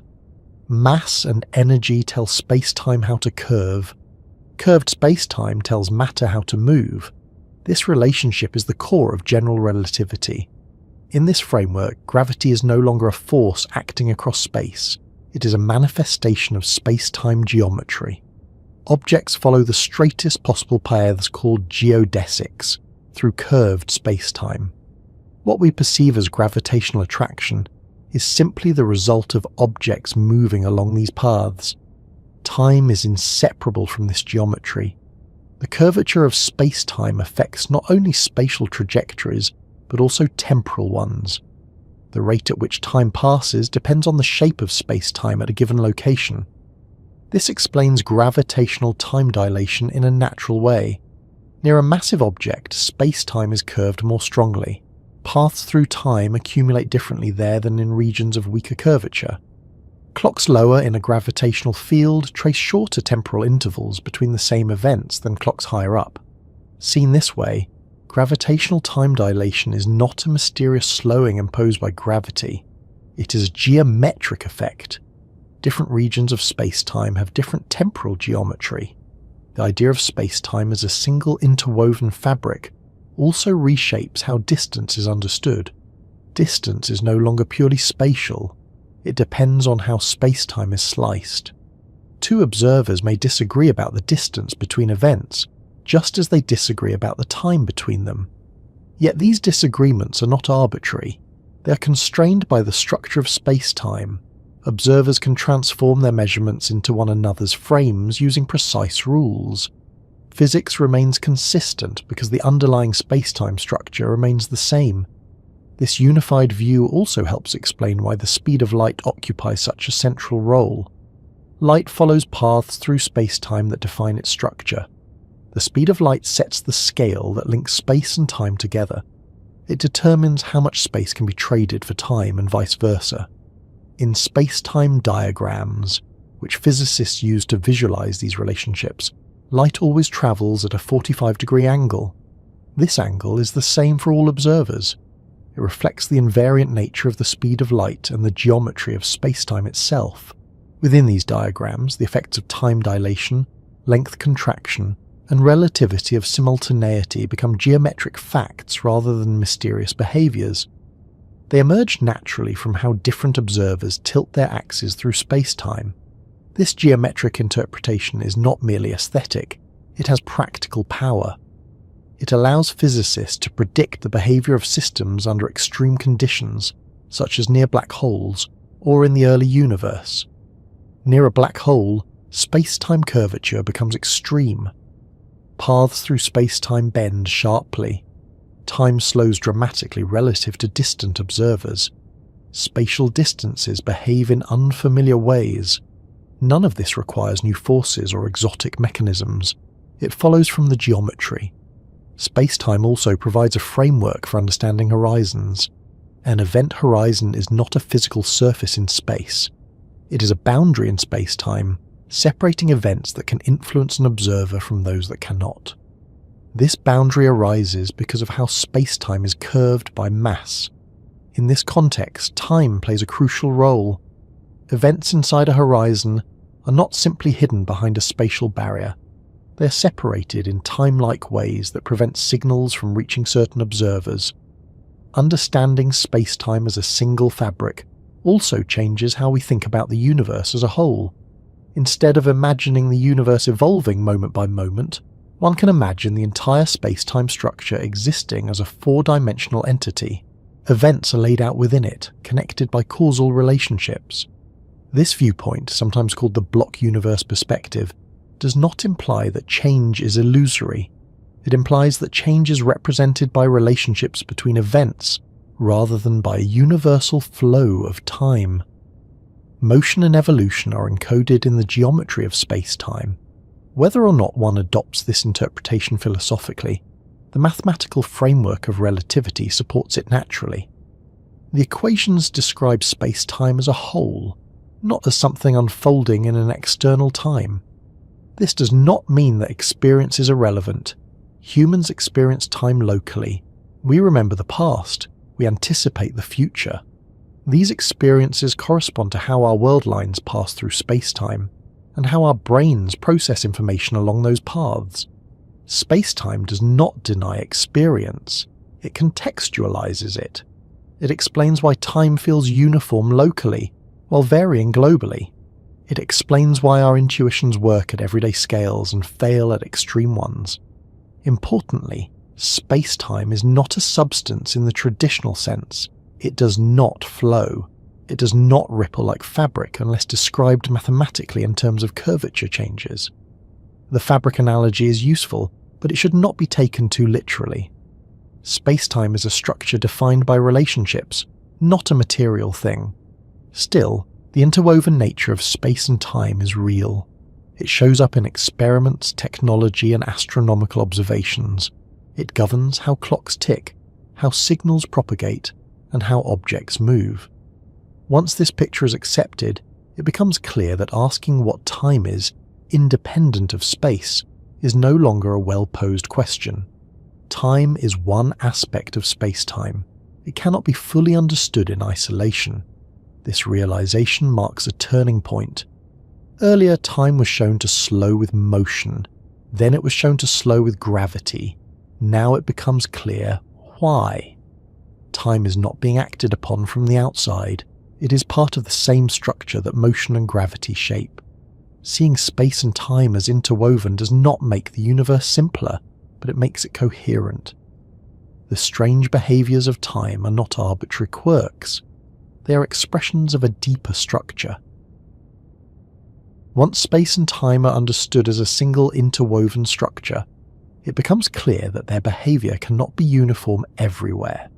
If space-time responds to mass and energy, then regions containing extreme concentrations of mass or energy must distort that structure in equally extreme ways. Time, being part of space-time, cannot escape this influence.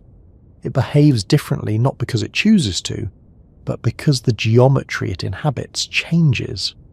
Under ordinary conditions, these differences are subtle. Earth's gravity slows time by tiny amounts. Satellites drift slightly out of sync. Mountain clocks run imperceptibly faster than sea level ones. These effects are real, but they remain comfortably small, allowing daily life to proceed as though time were universal. Extreme objects, however, do not grant that comfort. Near them, the assumptions that quietly supported intuition begin to fail. Extreme objects in physics are defined not by drama, but by density and scale. Neutron stars, black holes, and the early universe itself qualify because they pack enormous amounts of mass or energy into very small regions of space-time. In these environments, curvature becomes intense. The geometric rules governing space-time no longer produce gentle bends. They produce steep gradients, deep wells, and boundaries beyond which familiar descriptions lose meaning. Time responds directly to this curvature. Near extreme objects, it does not merely slow by a fraction of a percent, it slows dramatically when compared to distant regions. In some cases, the difference becomes so large that comparing clocks across regions requires careful interpretation, because what one observer calls seconds, another would call vastly longer intervals. To understand why this happens, it helps to recall that in general relativity, gravity is not a force acting through space. It is the shape of space-time itself. Objects follow paths determined by that shape. Time, measured along those paths, accumulates differently depending on how space-time is curved. Consider a neutron star. These objects are the remnants of massive stars that have collapsed under their own gravity. A neutron star can contain more mass than the Sun compressed into a sphere only a few tens of kilometers across. The result is an intense gravitational field. Space-time around a neutron star is sharply curved. A clock placed near the surface of a neutron star would tick much more slowly than a clock far away. This is not because the clock is damaged by gravity or squeezed by pressure.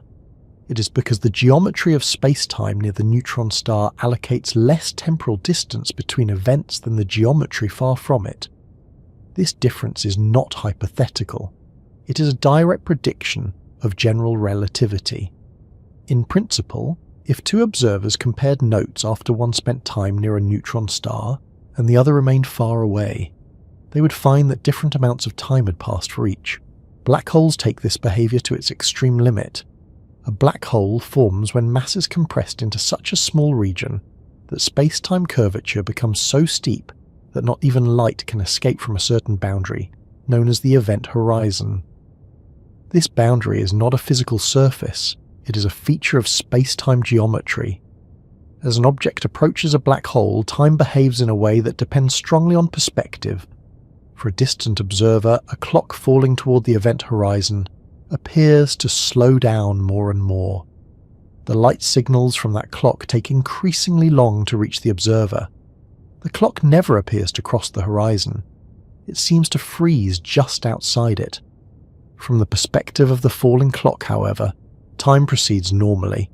Nothing special happens at the horizon itself. The clock continues ticking. The person carrying it experiences no sudden halt in time. This contrast is not a contradiction. It reflects the fact that time comparisons between regions of strongly curved space-time are deeply frame-dependent.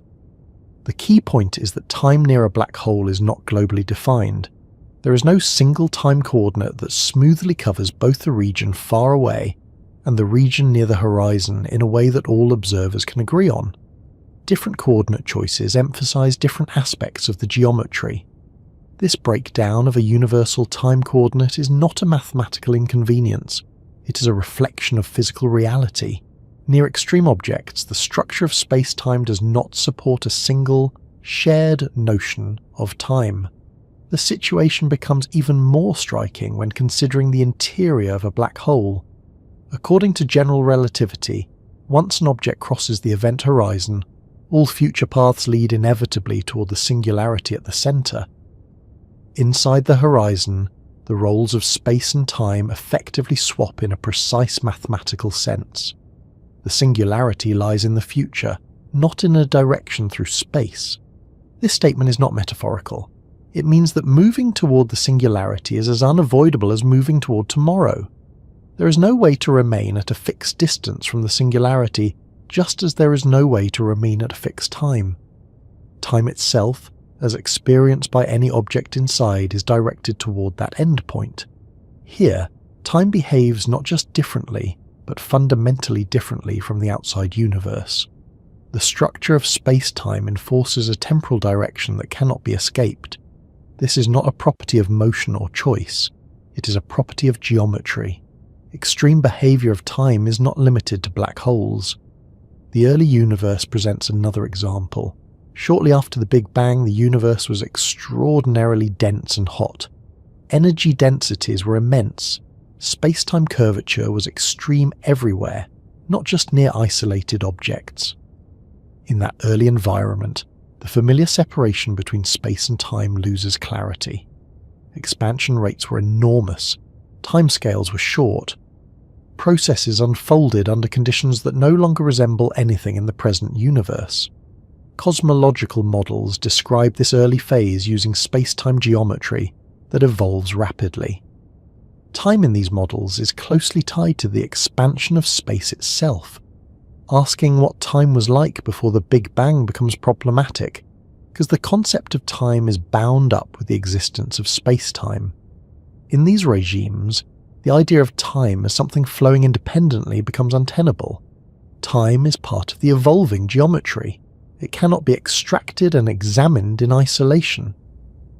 Another class of extreme objects involves regions with intense energy flux, such as those near rapidly rotating massive bodies or within powerful gravitational waves.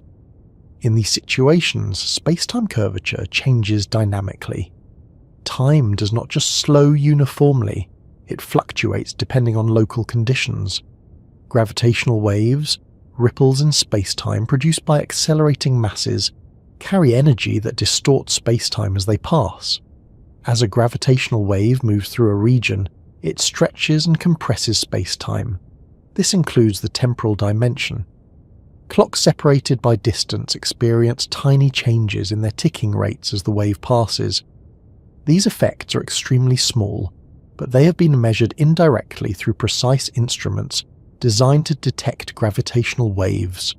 Once again, time reveals itself as responsive to space-time dynamics. What unites all these examples is not drama or violence, but curvature. Extreme objects create extreme curvature. Extreme curvature alters the geometry of space-time. Altered geometry changes how time accumulates. This geometric explanation avoids invoking mysterious forces acting on time. Nothing pushes time or pulls it. Time behaves differently because the space-time paths along which clocks move have different lengths. This perspective also clarifies why extreme time behavior does not violate causality. Even near black holes, cause and effect remain well defined along world lines. Signals cannot propagate backward in time. The structure of space-time ensures consistency, even when intuition struggles. One might ask whether time actually slows near extreme objects, or whether this is merely an appearance caused by signal delays and coordinate choices. The answer is subtle. Locally, time always feels normal. Any clock measures its own proper time without noticing distortion. The slowing is revealed only through comparison between regions. This does not make the effect any less real. Physics is built on comparisons. If two clocks disagree after being reunited, something physical has occurred. The difference in accumulated time reflects the structure of space-time they traversed. Extreme objects magnify this difference until it becomes impossible to ignore. They turn what was a theoretical curiosity into a dominant feature. At this point, it becomes difficult to maintain any notion of time as a universal background. Time does not merely vary slightly, it fractures into locally defined measures that depend on geometry. In regions of extreme curvature, even defining a global time coordinate becomes impossible. This realization has consequences for attempts to unify general relativity with quantum mechanics. Quantum theory relies heavily on a fixed background time parameter. In extreme gravitational environments, such a parameter may not exist. Time itself becomes ambiguous. This ambiguity is not a failure of mathematics, it is a reflection of the physical situation. Extreme objects push space-time to its limits, exposing the assumptions hidden in simpler models. It's also worth noting that extreme time behavior is not confined to exotic astrophysical objects. Any sufficiently concentrated energy density would produce similar effects. The universe does not reserve these behaviors for special cases. They are inherent in the structure of space-time. From a broader perspective, extreme objects serve as laboratories. They reveal how time behaves when stripped of the approximations that make it seem simple. They show that time is not an independent ingredient added to the universe, but an expression of its geometry. As understanding deepens, the question naturally arises whether time itself is fundamental, or whether it emerges from something deeper. Extreme environments challenge the idea that time is always well defined. In some regimes, time appears to dissolve into a coordinate choice rather than a physical quantity. These questions cannot be answered yet. They sit at the frontier of physics, where general relativity and quantum mechanics intersect. But the behavior of time near extreme objects provides important clues. It suggests that time is not absolute, not universal, and not guaranteed to exist in the same form everywhere. It is contextual, shaped by mass, energy, and geometry. Thus far, the focus has been on how fast time passes. Another mystery remains. Why does time seem to move in one direction at all? Even in a universe where time bends and slows, it still appears to have an arrow. Once time is no longer treated as a rigid backdrop, another question quietly becomes unavoidable. If time can slow, stretch, and behave differently depending on motion and gravity, then why does it still seem to move in only one direction? No matter where you are or how fast you travel, your memories point backward. Causes precede effects.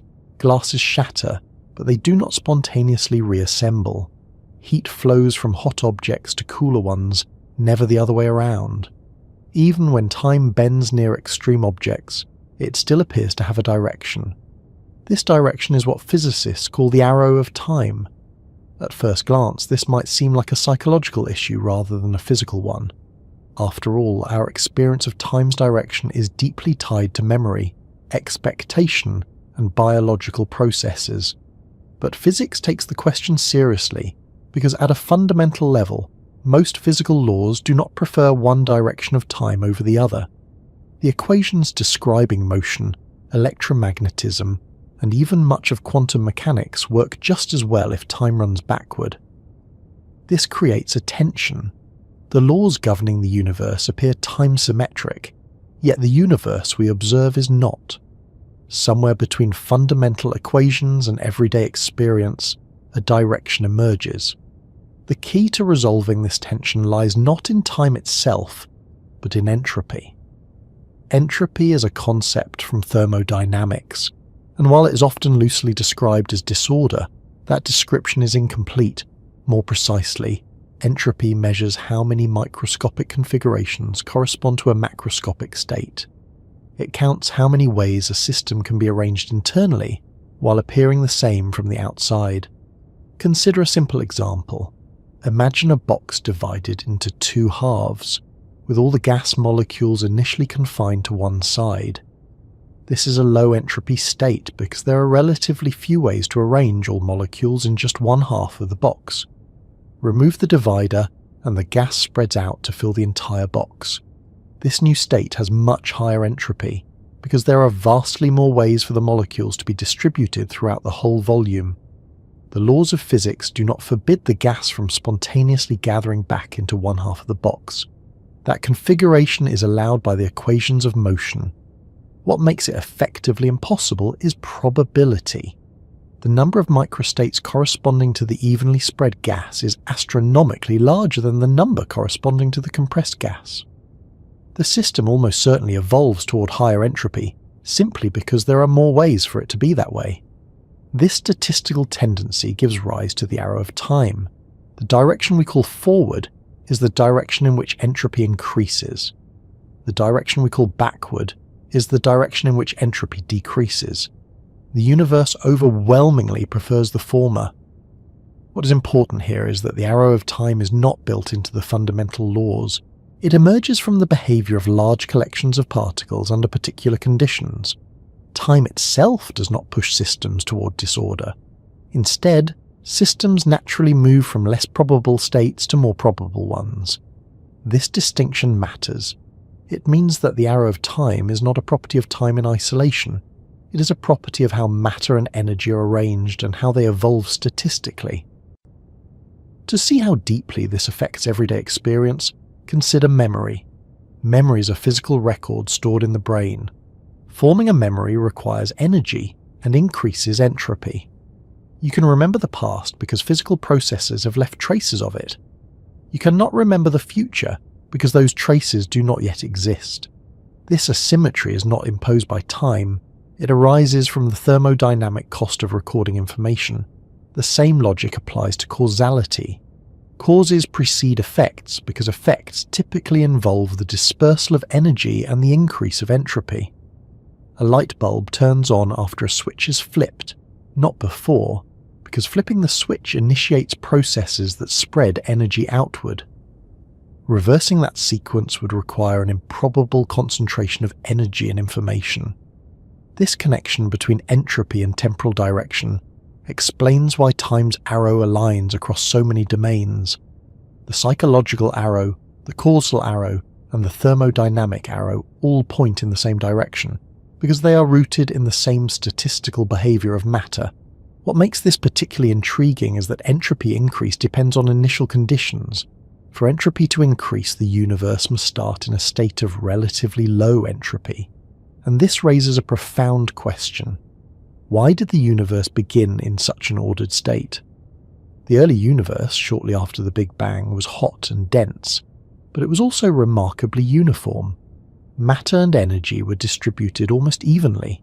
From a gravitational perspective, this uniformity represents a low entropy state. Over time, gravity caused matter to clump, forming stars, galaxies, and eventually complex structures. Entropy increased. This initial low entropy condition is not explained by the known laws of physics. It is an observed fact about the universe. The arrow of time, therefore, is not something that arises automatically from physical laws alone. It depends critically on how the universe began. This dependence is unsettling because it suggests that the direction of time is contingent rather than fundamental. If the universe had begun in a high entropy state, there might be no arrow of time at all. Processes would still occur, but there would be no clear distinction between past and future. Some physicists have suggested that the arrow of time is an emergent feature that exists only because of this special beginning. Others have proposed that deeper laws might explain why low entropy initial conditions are natural or inevitable. So far, no consensus exists. What is clear is that entropy provides a unifying explanation for why time appears directional, despite the time-symmetric nature of fundamental laws.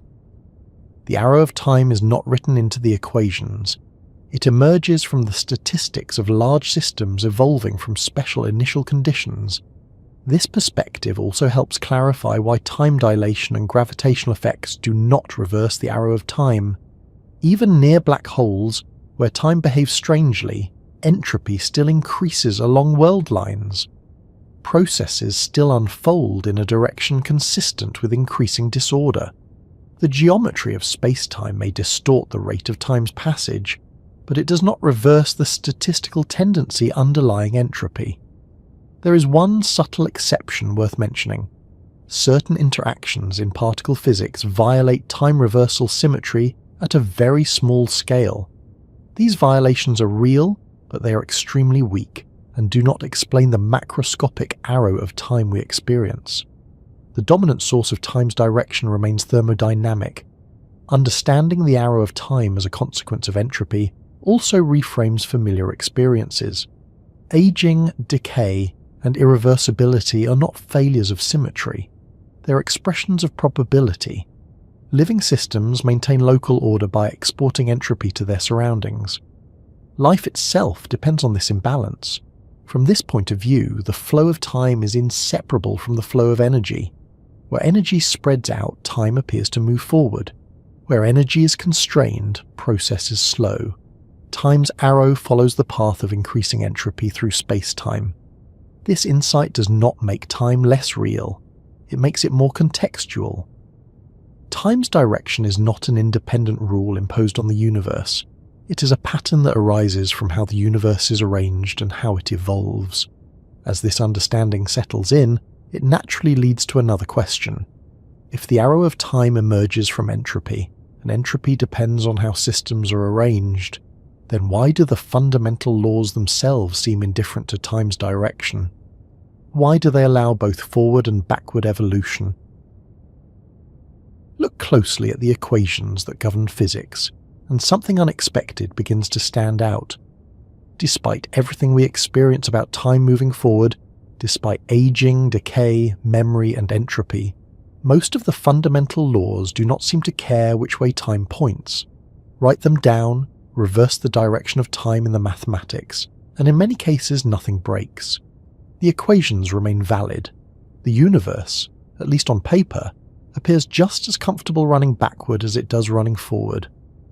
This indifference is deeply unsettling when placed alongside lived experience. Every human intuition insists that time has a direction. You remember yesterday, not tomorrow. You spill milk and it spreads, but it does not leap back into the glass. You watch smoke disperse into the air, never the reverse. Yet the mathematical rules describing particles, forces, and fields mostly refuse to acknowledge this preference. Physics, at its core, seems strangely unconcerned with the arrow of time. To understand why this is the case, it helps to separate two ideas that are often blended together. One is the behavior of physical laws themselves. The other is the behavior of physical systems composed of many particles. These are not the same thing, even though they are closely related. Start with classical mechanics, the framework developed by Newton. The equations describing motion under forces are time reversal symmetric. If you take a solution to Newton's equations and replace time with its negative, the result is still a valid solution. A ball rolling down a hill follows the equations just as well as a ball rolling up the same hill, provided the forces are reversed accordingly. The equations do not forbid motion in either temporal direction. They do not encode friction, wear, or irreversibility at the fundamental level. Those features emerge only when additional assumptions are added, such as energy dissipation into microscopic degrees of freedom. This symmetry is not limited to mechanics. Maxwell's equations, which describe electromagnetism, are also largely time reversal symmetric. Electric and magnetic fields evolve according to equations that do not inherently distinguish past from future. If you reverse the motion of charges and fields appropriately, the equations remain valid. Even quantum mechanics, which introduces probabilities and uncertainties, largely preserves this indifference. The Schrödinger equation evolves quantum states in time, but it does so in a way that is symmetric under time reversal when properly formulated. The fundamental evolution does not select a preferred direction. This raises an obvious question. If the laws are symmetric, why is the world not? Why does reality not routinely display reverse processes? Why do we not see shattered objects reassemble or heat flow from cold to hot? The answer lies not in the laws themselves, but in the conditions under which those laws operate. Physical laws describe what is allowed. They do not dictate what is likely. Probability enters when many degrees of freedom are involved. Entropy is the bridge between time-symmetric laws and time-asymmetric experience.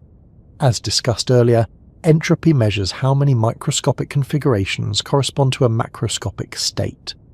Systems naturally evolve from less probable states to more probable ones, simply because there are vastly more ways to be disordered than ordered. The laws permit entropy to decrease, they do not forbid it.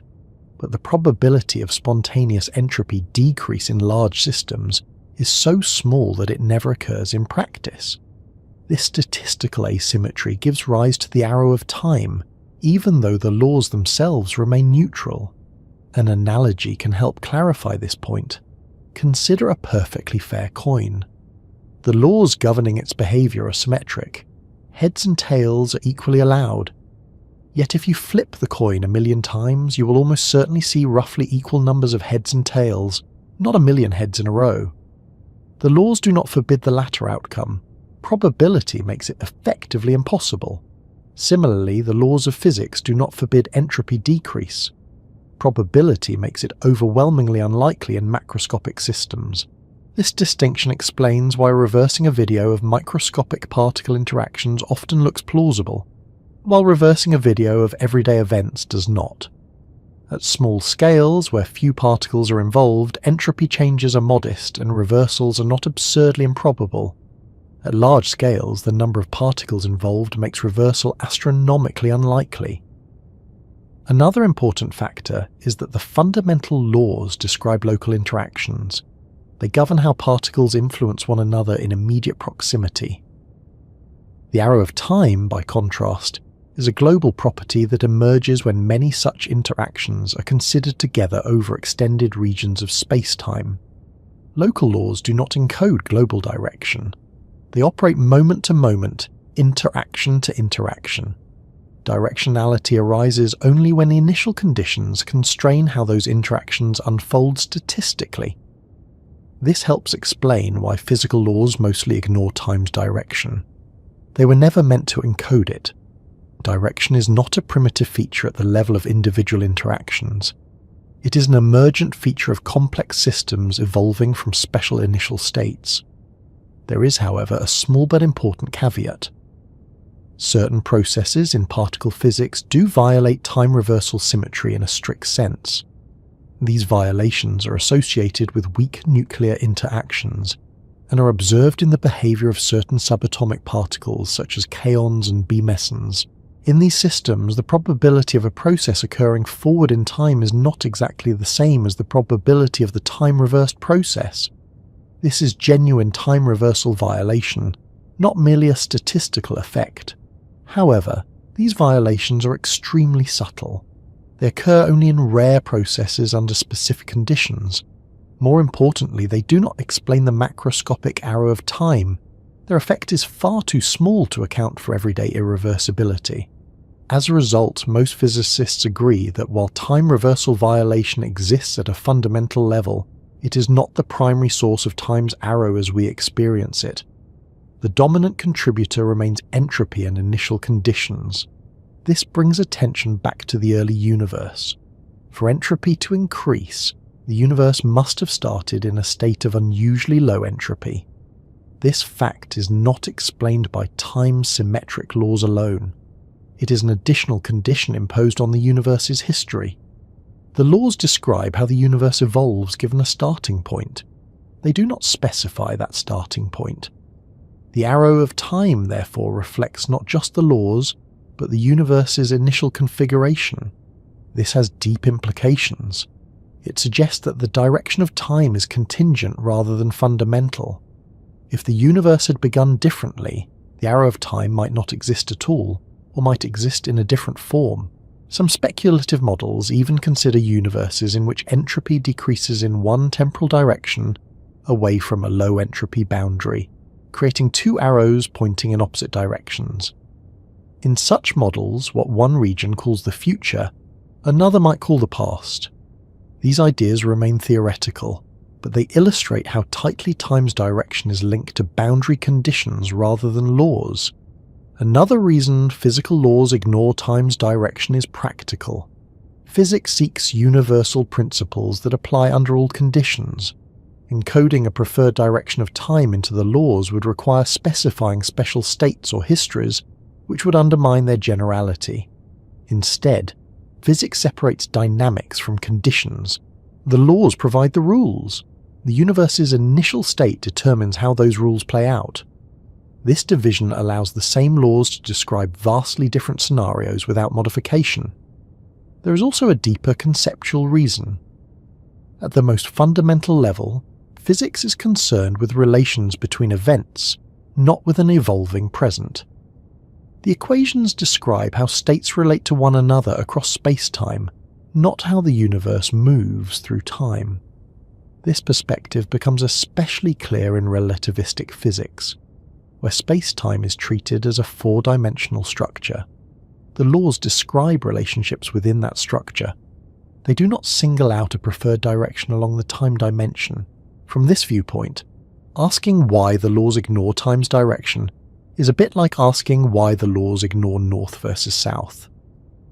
Directions exist within the structure, but the structure itself does not privilege one over the other. Time's arrow emerges only when additional information is supplied, namely the universe's boundary conditions and the presence of large numbers of degrees of freedom.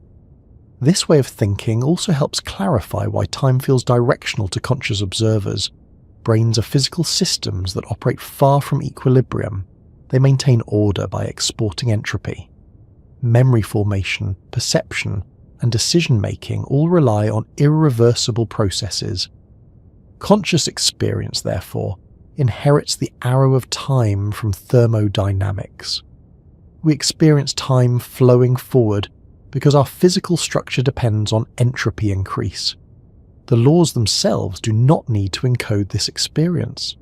They only need to allow systems like brains to exist under certain conditions. The directionality then arises naturally. This separation between laws and experience can feel unsatisfying, as though physics is evading the question. But it reflects a broader pattern in science. Many features of reality that feel fundamental turn out to be emergent. Temperature, for example, is not a property of individual particles. It emerges from collective behaviour. Pressure, viscosity, and sound are similar. Time's arrow appears to belong in this category. Understanding this does not diminish the reality of time's direction. Emergent phenomena are no less real for being emergent. They are simply not fundamental. The fact that physical laws mostly ignore time's direction also opens the door to new ways of thinking about time itself. If the laws do not require a flowing time, perhaps time is not a fundamental ingredient of the universe, but a useful parameter that emerges under certain conditions. This idea becomes more compelling when considering attempts to unify general relativity and quantum mechanics. In some approaches to quantum gravity, time does not appear in the fundamental equations at all. The universe is described in a timeless way, with change emerging relationally. Such approaches remain incomplete, but they reflect a growing recognition that time may not occupy the role we once assigned it. For now, what can be said with confidence is this: physical laws mostly ignore time's direction because direction is not their job. They describe allowed relationships, not preferred histories. The arrow of time arises from how those relationships are instantiated in a particular universe with particular initial conditions. This perspective does not make time an illusion. It makes time contextual. Directionality depends on scale, complexity, and boundary conditions. Another question naturally comes into focus. If the laws themselves are indifferent to time's direction, and if time's arrow emerges only under certain conditions, what happens at scales where those conditions break down? What happens when quantum effects dominate, or when gravity and quantum mechanics must be combined? Set aside for a moment everything that feels familiar about clocks and calendars, because quantum mechanics approaches time in a way that is quietly unsettling. Not dramatic, not loudly paradoxical, but subtly incompatible with almost everything discussed so far. After relativity reshaped time into something flexible, local, and woven into space-time, one might expect quantum mechanics to continue in that direction. Instead, it does something far stranger. It mostly refuses to talk about time at all. Quantum mechanics is the most successful physical theory ever devised when it comes to predicting experimental outcomes. It describes atoms, electrons, photons, chemical bonds, semiconductors, lasers, and the behavior of matter at the smallest scales we can probe. And yet, within its formal structure, time occupies an oddly passive role. It is not treated as a physical quantity on the same footing as position, momentum, or energy. It does not fluctuate. It does not become uncertain. It does not respond to measurement. It simply sits in the equations, assumed rather than explained. This is not a philosophical oversight, it is a structural feature of the theory. In standard quantum mechanics, the central equation governing how systems evolve is the Schrödinger equation. This equation tells you how the quantum state of a system changes with time, but time itself is not represented by an operator. There is no time observable in the same sense that there is an observable for position or momentum. You cannot ask a quantum system what time it is in the same way you can ask where it is or how fast it is moving. Instead, time appears as an external parameter, something classical, something assumed to exist outside the quantum system being described. The quantum state evolves with respect to time, but time is not part of the quantum state. This immediately creates tension with relativity. In relativity, time is not external, it is part of space-time. It is dynamical, it is shaped by motion and gravity. There is no universal time parameter that applies everywhere. Each observer carries their own time. Quantum mechanics, by contrast, quietly assumes a single background time against which all quantum evolution unfolds. This time is absolute, in a way that looks uncomfortably similar to Newton's time. It ticks uniformly. It does not bend. It does not slow near mass. It does not care about observers. For a theory that otherwise revolutionized physics, this conservatism about time is striking. The puzzle deepens when measurement enters the picture. Quantum systems evolve smoothly and deterministically according to the Schrödinger equation until a measurement is made. At that point, the system appears to undergo a sudden change, often described as wave function collapse. This collapse is not described by the same time evolution equation. It is instantaneous, or at least not governed by a clear dynamical rule. This raises uncomfortable questions. When does collapse happen? In what time frame? Relative to which observer? If time is merely a parameter, how does a fundamentally probabilistic event suddenly become definite at a particular moment? Different interpretations of quantum mechanics answer these questions differently, but none remove the underlying tension. Time is treated inconsistently. Smooth evolution on one hand, sudden change on the other, all reference to an external clock that the theory itself does not explain. Even more unsettling is the role of time in quantum uncertainty. Position and momentum are linked by the uncertainty principle. Energy and time are often said to be linked in a similar way, but this analogy is misleading. The energy-time uncertainty relation does not arise from non-commuting operators in the same way. It reflects limits on how precisely energy can be defined over a finite duration, not uncertainty in time itself. Time, again, remains outside the system. This means that quantum mechanics allows uncertainty in many quantities, but not in time. Time does not become fuzzy or probabilistic. It remains sharp, classical, and assumed. At first, this might seem harmless. After all, quantum mechanics works exceptionally well. Why worry about how it treats time if it produces correct predictions? The issue becomes unavoidable when gravity enters the picture. Gravity, according to general relativity, is geometry. It makes space-time dynamic. Time itself responds to mass and energy. There is no fixed background time in a gravitational universe. Trying to combine quantum mechanics, which assumes a fixed time parameter, with general relativity, which denies such a thing, leads to deep conceptual problems. This conflict is known as the problem of time. The problem of time is not a single technical issue. It is a collection of related difficulties that arise whenever one tries to describe the universe quantum mechanically as a whole. In quantum mechanics, systems evolve with respect to time. But if the entire universe is treated as a quantum system, what time does it evolve with respect to? There is nothing outside the universe to supply an external clock. This is not a philosophical quibble. It shows up mathematically. When physicists attempt to write down an equation describing the quantum state of the entire universe, time often disappears entirely. One such equation is the Wheeler-DeWitt equation, which arises in certain approaches to quantum gravity. Unlike the Schrödinger equation, the Wheeler-DeWitt equation does not contain a time variable at all. The quantum state of the universe appears static. There is no explicit time evolution. This result is deeply unsettling. It suggests that, at a fundamental level, the universe may be timeless. Change, motion, and evolution would then have to emerge in some indirect way. If taken literally, this would mean that time is not a fundamental feature of reality, but an emergent one. It would arise only when certain conditions are met, such as when subsystems of the universe interact and serve as clocks for one another.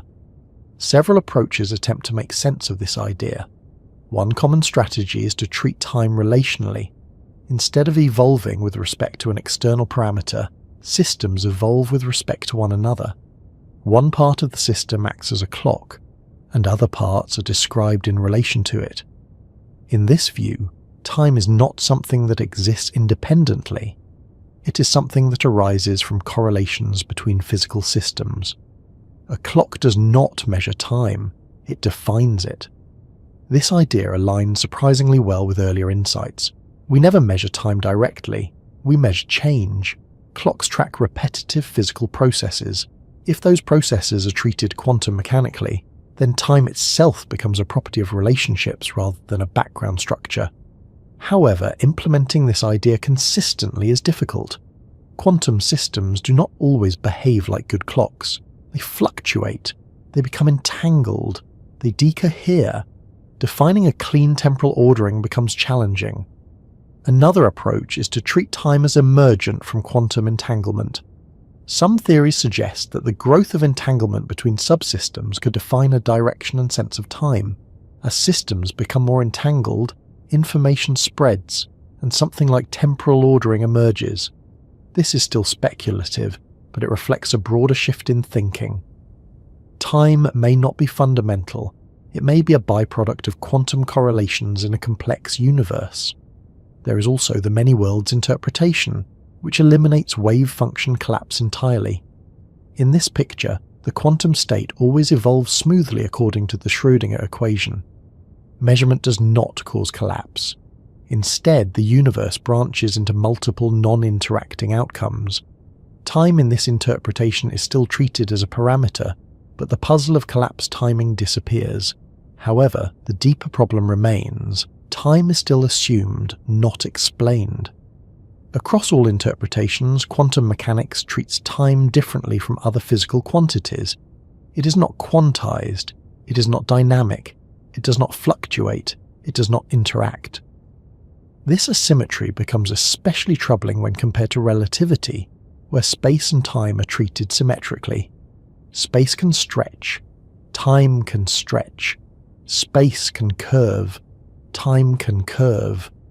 In quantum mechanics, space becomes uncertain, discrete, and operator valued. Time does not. This mismatch is not cosmetic. It blocks attempts to unify the theories. Another clue that quantum mechanics does not fully understand time comes from quantum tunneling. In tunneling, particles appear to cross barriers faster than expected. Defining how long tunneling takes is surprisingly difficult. Different definitions of tunneling time lead to different answers. Some suggest zero time, others suggest complex valued times. This is not because experiments are flawed, it is because quantum mechanics lacks a clear notion of time duration for certain processes. Time is not an observable, so durations become ambiguous. Similar issues arise in decay processes. A particle decays probabilistically. There is a characteristic lifetime, but the exact moment of decay is unpredictable. Time plays a statistical role, not a deterministic one. All of this suggests that quantum mechanics uses time instrumentally rather than fundamentally. Time is a parameter that allows calculations to proceed, but the theory does not explain where it comes from, or why it behaves the way it does. This is deeply different from relativity, where time is central and physical. The puzzle, then, is not simply that quantum mechanics treats time strangely. It is that it treats time in a way that appears incompatible with our best theory of space-time. And yet, both theories are extraordinarily successful in their respective domains. Quantum mechanics works at small scales. General relativity works at large scales. Time behaves differently in each framework, and neither seems willing to give way easily. This situation strongly suggests that our current understanding of time is incomplete. Neither theory alone captures the full picture. Time may look classical in one context, geometric in another, and relational in a third. What this means for the nature of time remains an open question. It may be that time is not a single thing, but a layered concept that behaves differently depending on scale and context. At everyday scales, time feels absolute. At relativistic scales, it bends and stretches. At quantum scales, it recedes into the background, barely acknowledged. Rather than being contradictory, these perspectives may be complementary. Each captures an aspect of time relevant to a particular regime. Remove time from the equations, and physics begins to feel unrecognizable. Not because the mathematics collapses, but because intuition does. After everything learned about time slowing with motion, bending with gravity, and quietly directing experience through entropy, the idea that time might vanish entirely from fundamental equations sounds like a mistake. And yet, in some of the most serious attempts to describe reality at its deepest level, that is exactly what happens. Time does not bend. It does not slow. It is simply not there. This is not a rhetorical claim. It is a concrete result that appears when physicists try to combine quantum mechanics with general relativity. Each theory, taken on its own, treats time in a very different way.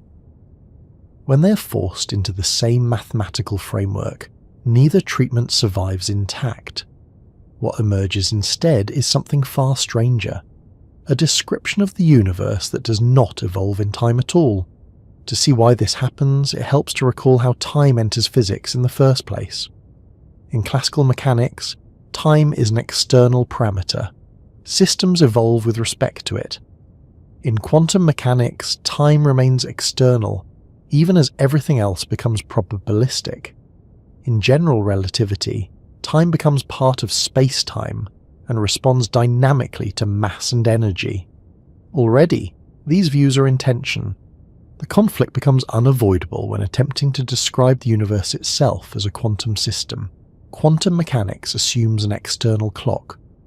But if the universe includes everything, there is nothing outside it to provide that clock. Time cannot be borrowed from elsewhere. It must either be internal to the universe or not appear at all. When physicists attempt to quantize general relativity, this problem surfaces immediately. One of the simplest formulations leads to an equation intended to describe the quantum state of the entire universe. This equation, known as the Wheeler-DeWitt equation, has an unsettling feature. There is no time variable in it. The equation does not say that the universe evolves slowly or quickly. It does not describe evolution at all. It presents the universe as a static object, defined by constraints rather than by change. From the perspective of the equation, nothing happens. This result is often referred to as the frozen formalism. It is not that the universe is literally frozen in a physical sense. It is that the mathematical description contains no parameter corresponding to time evolution. The familiar idea of states changing moment by moment is absent. At first, this looks like a failure. How can a timeless equation describe a universe full of motion, processes, and events? How can stars form, atoms vibrate, and thoughts unfold if the fundamental description is static? The discomfort arises because everyday experience is saturated with change. We equate change with time so deeply that removing time feels like removing reality itself. But physics is not obligated to preserve intuition. It is obligated to describe what measurements and principles demand.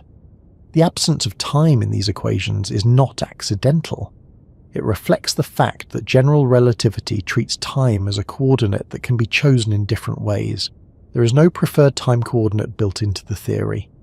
When the theory is quantized, that flexibility becomes a constraint. Time loses its special status. In general relativity, different choices of time correspond to different ways of slicing space-time into spatial sections. None of these choices is physically privileged. The laws remain the same. When this symmetry is carried into the quantum description, it eliminates the possibility of a unique time variable. What remains are relationships between configurations. The universe is described by correlations between different degrees of freedom, not by evolution with respect to an external clock.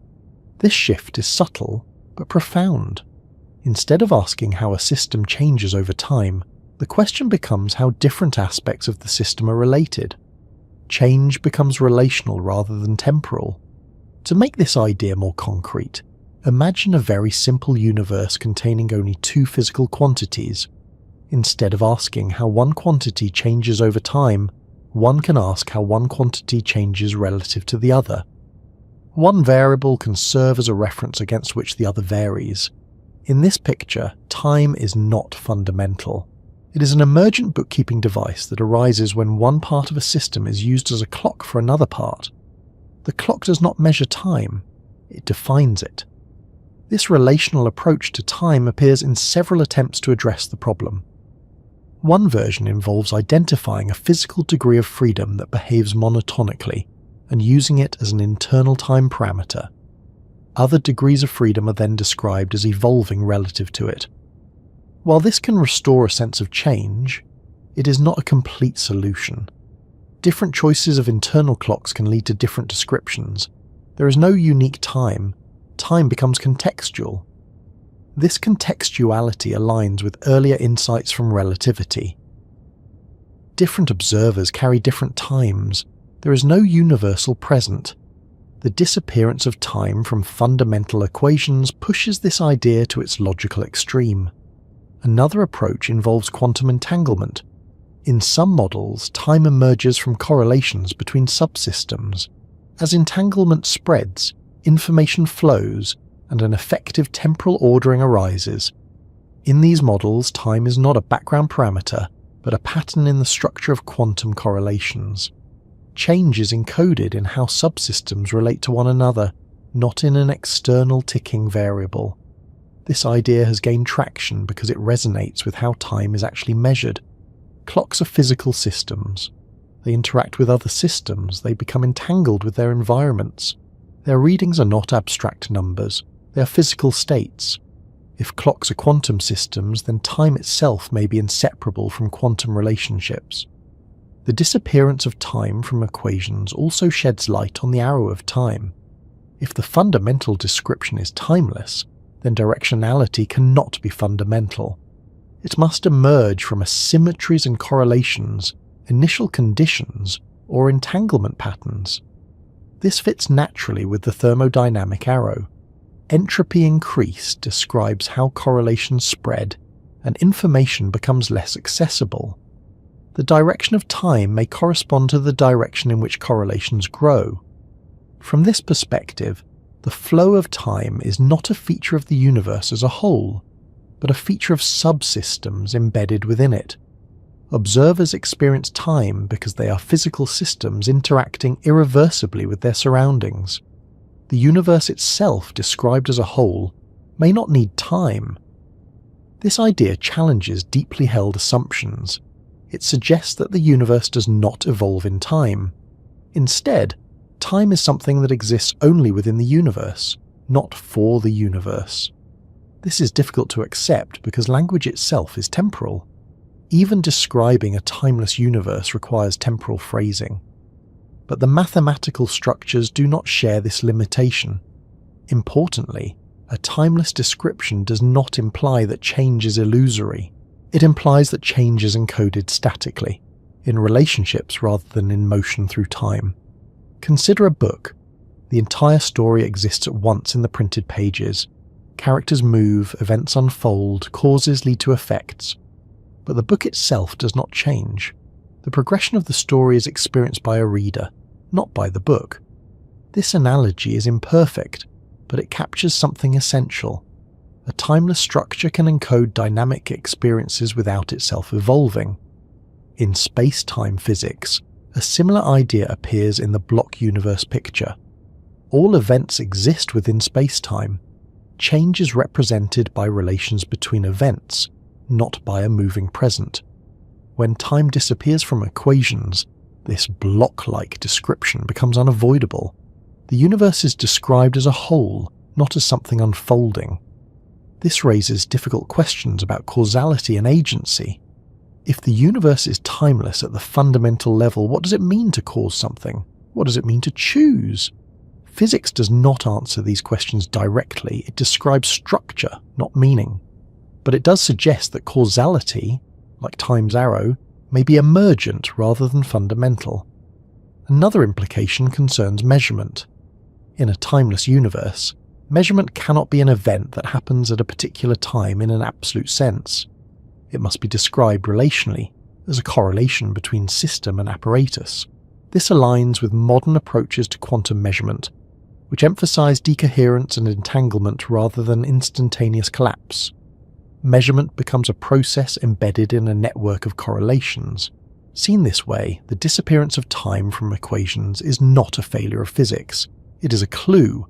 It suggests that time is not the foundation upon which reality is built. It is something that arises within reality under certain conditions. This does not mean that time is unreal. Emergent phenomena are no less real for being emergent. Temperature is real, pressure is real, life is real.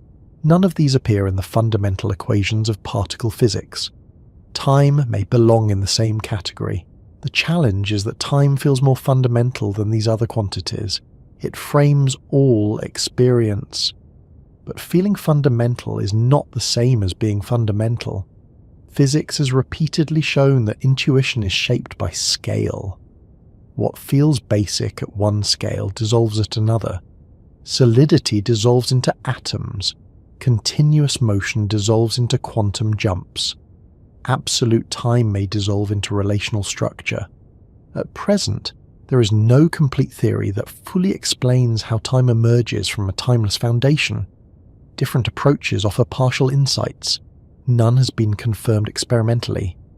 What is clear is that attempts to unify physics consistently push time out of its traditional role, whether through quantum gravity, relational dynamics, or entanglement-based models. Time becomes less central, not more. This trend suggests that asking what time is may require reframing the question. Instead of asking what time does, one might ask under what conditions time appears at all. Those conditions seem to involve complexity, interaction, and irreversibility. Where systems exchange information, form records, and increase entropy, time emerges as a useful parameter. Where those conditions fail, time fades from the description. This brings the exploration to a delicate point. If time can disappear from the equations describing the universe as a whole, then time may not be a universal feature of reality. It may be local, contextual, and emergent. Understanding this does not eliminate mystery, it deepens it. The disappearance of time does not close the question, it opens a new one. If time is not fundamental, then what is? And how does something as pervasive as temporal experience arise from something that does not include time at all? Begin instead with a question that physics did not always think it needed to ask. When we say that something exists, what do we actually mean? Is existence reserved for things that appear explicitly in fundamental equations? Or can something be just as real while arising only under certain conditions? Temperature, pressure, sound, and even solidity do not appear in the most basic equations of particle physics, yet no one doubts their reality. Against that background, the question of whether time is fundamental or emergent stops sounding abstract and starts sounding unavoidable. For centuries, time was treated as fundamental by default. It did not need justification because it seemed to frame everything else. Motion happened in time. Change happened in time. Causes preceded effects in time. Even when relativity complicated time, bending and stretching it, time itself still appeared as a basic ingredient of space-time. But the moment quantum gravity enters the discussion, that certainty begins to erode. Time starts to behave less like a foundation and more like a consequence. To clarify what is at stake, it helps to define what physicists usually mean by fundamental. A fundamental entity is one that cannot be derived from something else. It does not depend on scale, approximation, or collective behaviour. It is present in the deepest description available. By contrast, an emergent entity arises only when many components interact in particular ways. It is real, measurable, and often indispensable, but it is not basic. Sound is a useful comparison. At the level of individual air molecules, there is no sound. There are only particles colliding and moving. Sound emerges when those motions organize into waves that propagate through matter. Remove the medium, and sound disappears. The laws governing molecules remain, but sound does not. The same is true of temperature. A single particle does not have a temperature. Temperature emerges only when many particles exchange energy. It becomes meaningful only statistically. Yet temperature is indispensable for describing thermodynamics, chemistry, and life itself. The question, then, is whether time resembles space, mass, and charge, or whether it resembles temperature and pressure. Does it exist at all scales as a primitive feature of reality, or does it arise only when certain conditions are met? Relativity initially suggested that time was fundamental but flexible. It merged time with space into space-time, treating both as geometric aspects of the universe. Time could slow, stretch, and curve, but it was still there, embedded in the fabric. Quantum mechanics complicated this picture by treating time differently from every other quantity. Space became an operator. Energy became quantized. Fields fluctuated. Time remained external, classical, and untouched. That inconsistency was tolerable as long as gravity was ignored. The moment gravity is included at the quantum level, time begins to vanish from the equations. This is not a philosophical choice. It is a mathematical outcome. The most direct attempts to quantize gravity lead to descriptions in which there is no time parameter governing evolution. This is the strongest evidence physics currently has that time may not be fundamental.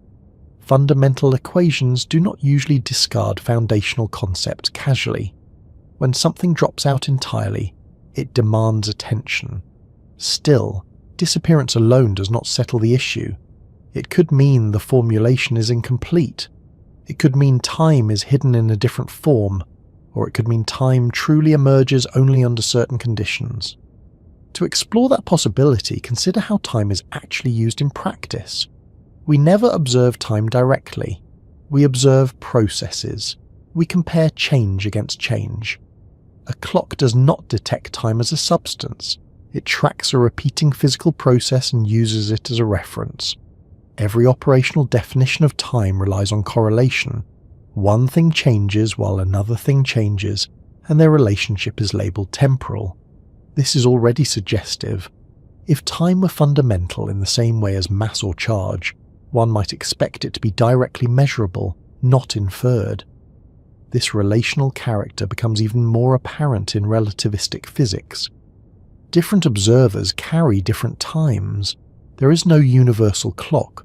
Time becomes local. It belongs to world lines, not to the universe as a whole. If time were truly fundamental, one might expect it to be global. Instead, it fragments. The emergent view takes this fragmentation seriously. It suggests that time arises when systems are complex enough to serve as clocks for one another. In this picture, time is not something the universe contains. It is something subsystems within the universe create through interaction. One version of this idea treats time as emerging from correlations. Suppose a large system contains many interacting parts. If one subset of those parts behaves in a regular, monotonic way, other parts can use it as a reference. That reference defines time internally. Crucially, different choices of reference lead to different times. There is no unique temporal parameter. Time becomes contextual. This sounds strange, but it mirrors how time already works in relativity. Observers in different states of motion define time differently. The emergent picture simply removes the last assumption of a hidden universal time underneath. Another line of thought connects time's emergence to entropy and information. As systems interact, information spreads, records form, correlations become inaccessible. This irreversible spreading defines an arrow. Where there is an arrow, there is an effective time. In this view, time emerges wherever entropy increases. Systems far from equilibrium experience time because they are embedded in irreversible processes. Near equilibrium, time loses meaning. This idea explains why time feels vivid to living systems. Life operates far from equilibrium. It maintains order by exporting entropy. Memory formation, perception, and learning all rely on irreversible processes. Time is woven into biology because biology depends on thermodynamics. The universe as a whole, by contrast, may not need time. It may simply contain a vast network of correlations within which local arrows arise. There is also a geometric version of emergence. In space-time physics, one can describe the universe as a four-dimensional structure containing all events. Nothing moves or flows globally. Instead, change is represented by relationships between events. Observers experience time because their world lines cut through this structure in particular ways. Past and future are not global properties. They are local orientations within space-time. In this sense, time emerges from perspective, not from consciousness in a mystical way, but from the physical fact that observers are embedded within space-time rather than outside it. Critics of the emergent view often object that it undermines causality. If time is not fundamental, how can causes produce effects? The answer is that causality does not require a fundamental time parameter. It requires consistent ordering of events along world lines. Relativity already enforces causal structure without invoking a global time. Light cones define what can influence what. Cause and effect remain well defined locally, even if there is no universal now. Emergent time does not erase causality. It reframes it. Another objection is that emergent sounds like hand-waving. If time is emergent, what exactly does it emerge from? This is a fair concern. Physics does not yet have a complete answer. Different approaches emphasize different underlying structures, such as entanglement, correlations, or geometry. What they share is a rejection of time as a primitive ingredient.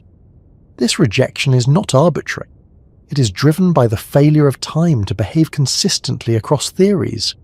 Space can be quantized, fields can fluctuate, time resists both. That resistance may be telling us something. It may be that time is not something to be quantized, because it is not fundamental in the first place. Importantly, emergence does not mean illusion. Temperature is emergent, yet thermodynamics is one of the most reliable frameworks in science. Sound is emergent, yet communication depends on it. Emergent phenomena can be robust, universal, and indispensable. Time may be the most robust emergent phenomenon of all. This perspective also helps explain why time feels so central to experience. Emergent phenomena often dominate at the scales relevant to us. We live in a regime where time is unavoidable because we are complex, irreversible systems. At smaller scales, time fades. At larger, more global scales, it may disappear entirely. None of this implies that time is optional or arbitrary. It means that time belongs to a certain level of description, not to the deepest one. The deeper description may be timeless, but that does not make it more real. It makes it more general. Physics has encountered this pattern before. Classical mechanics gives way to quantum mechanics, not because classical mechanics is wrong, but because it is incomplete. Classical descriptions still work where appropriate. Likewise, time may remain indispensable at the level of experience, engineering, and cosmology, even if it is absent from the deepest equations. At present, there is no experimental way to decide definitively whether time is fundamental or emergent. Both possibilities remain open. What physics has done is show that treating time as unquestionably fundamental leads to contradictions when theories are pushed to their limits. Emergence resolves those contradictions by relaxing an assumption rather than forcing incompatible structures together. Whether this resolution is ultimately correct remains to be seen, but it aligns with a broader trend in physics. Concepts once thought fundamental often turn out to be approximate, context-dependent and emergent. Absolute space disappeared. Absolute simultaneity disappeared. Absolute time may be following the same path. This does not leave us with less understanding. It leaves us with a more nuanced one. Time is not gone, it is repositioned. Instead of being the stage on which reality unfolds, time becomes a pattern that unfolds within reality. If time is emergent, and if it arises from relationships, entropy and perspective, then what does that mean for how we live inside it? How do beings embedded in an emergent time experience continuity, memory and presence? Notice what is happening right now before any ideas arrive. There is a body somewhere supported by a surface. There is a rhythm of breathing that does not require instruction.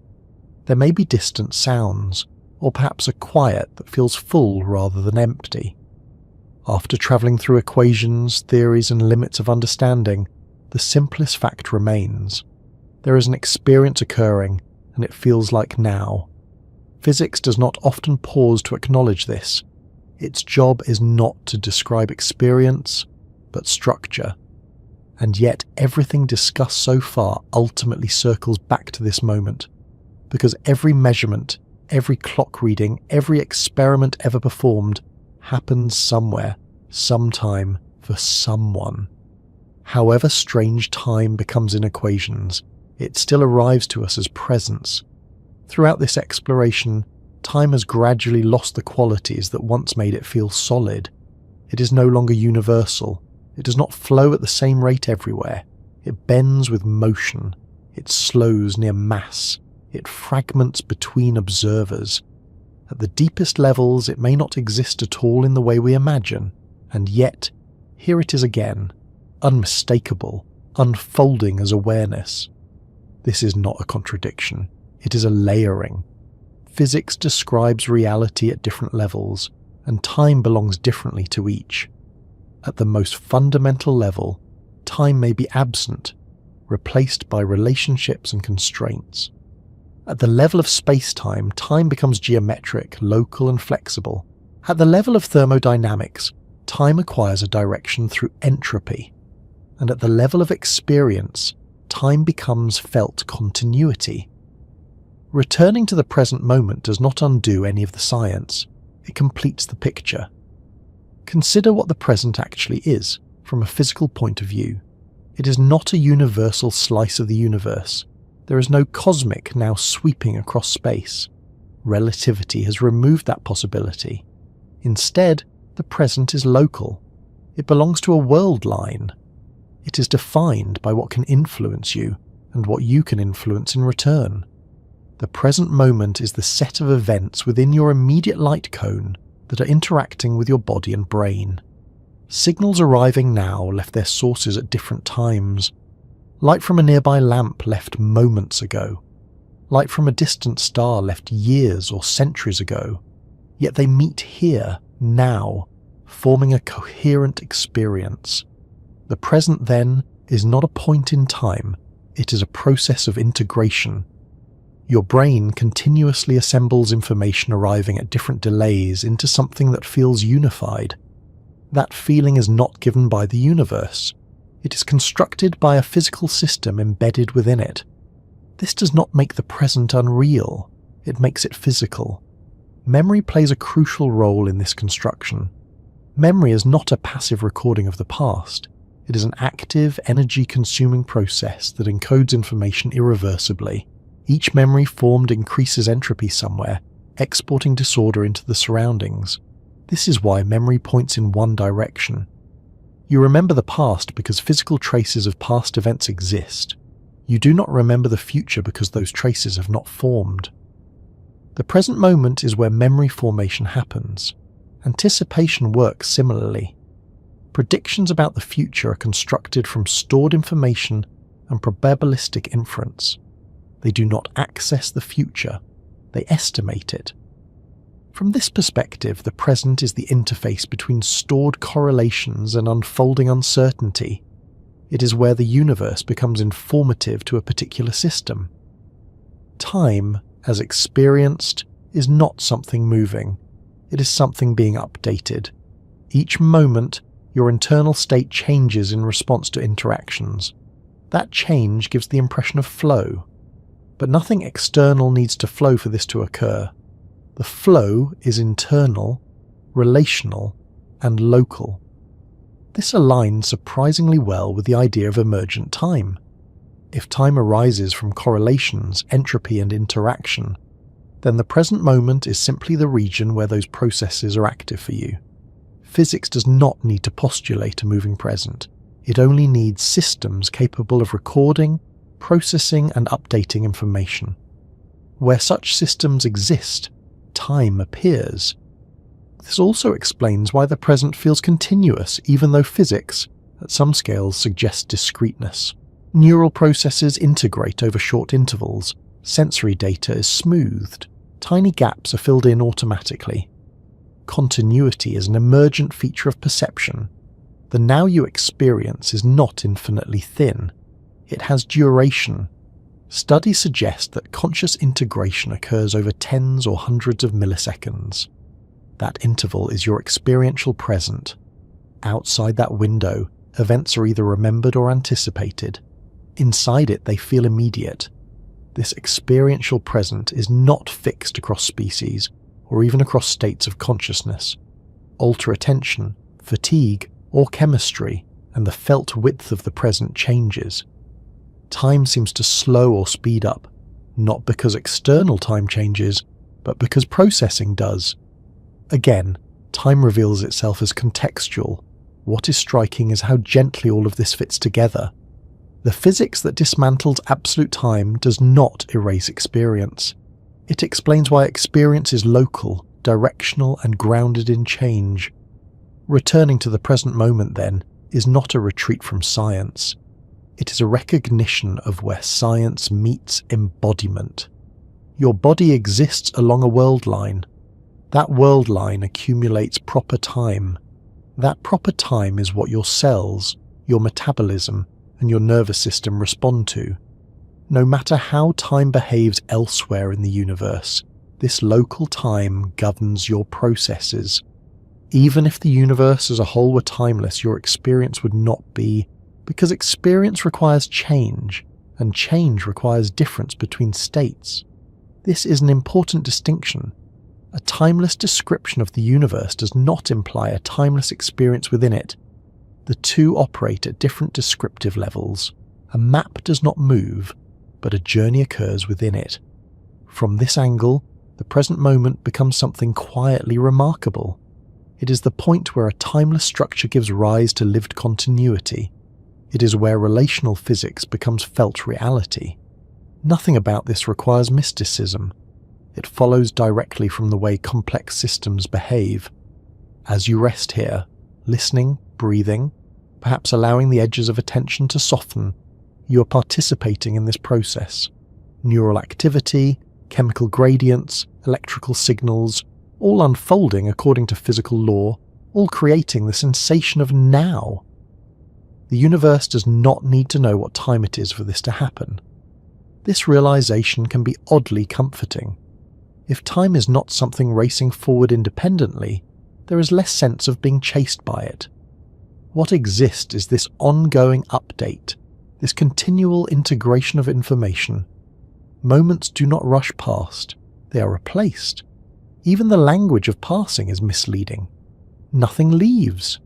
The system simply transitions. Physics often strips away familiar metaphors, not to leave emptiness, but to reveal quieter structures underneath. Time, once stripped of its imagined flow, becomes less threatening and more intimate. It is not an external pressure, it is an internal process. This does not mean deadlines disappear or clocks stop mattering. Those are practical tools built on regular processes. They remain useful, but they are no longer mistaken for the thing itself. The thing itself is change, relation, and accumulation. As attention rests in the present moment, there is no need to hold on to conclusions. The science does not demand belief. It offers perspective. You do not need to decide whether time is fundamental or emergent to notice that this moment is happening. You do not need to resolve the problem of time in quantum gravity to feel the weight of your body or the cadence of breath.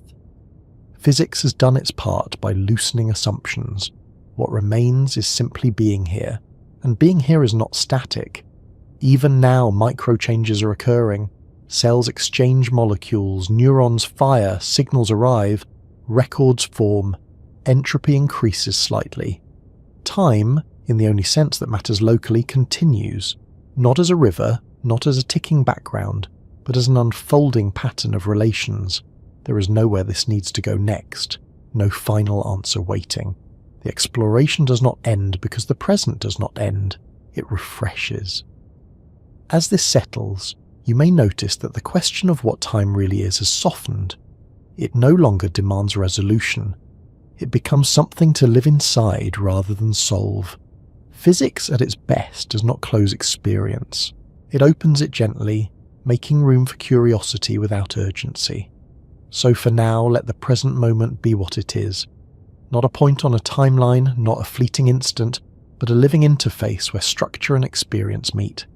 Nothing more is required, and nothing has concluded.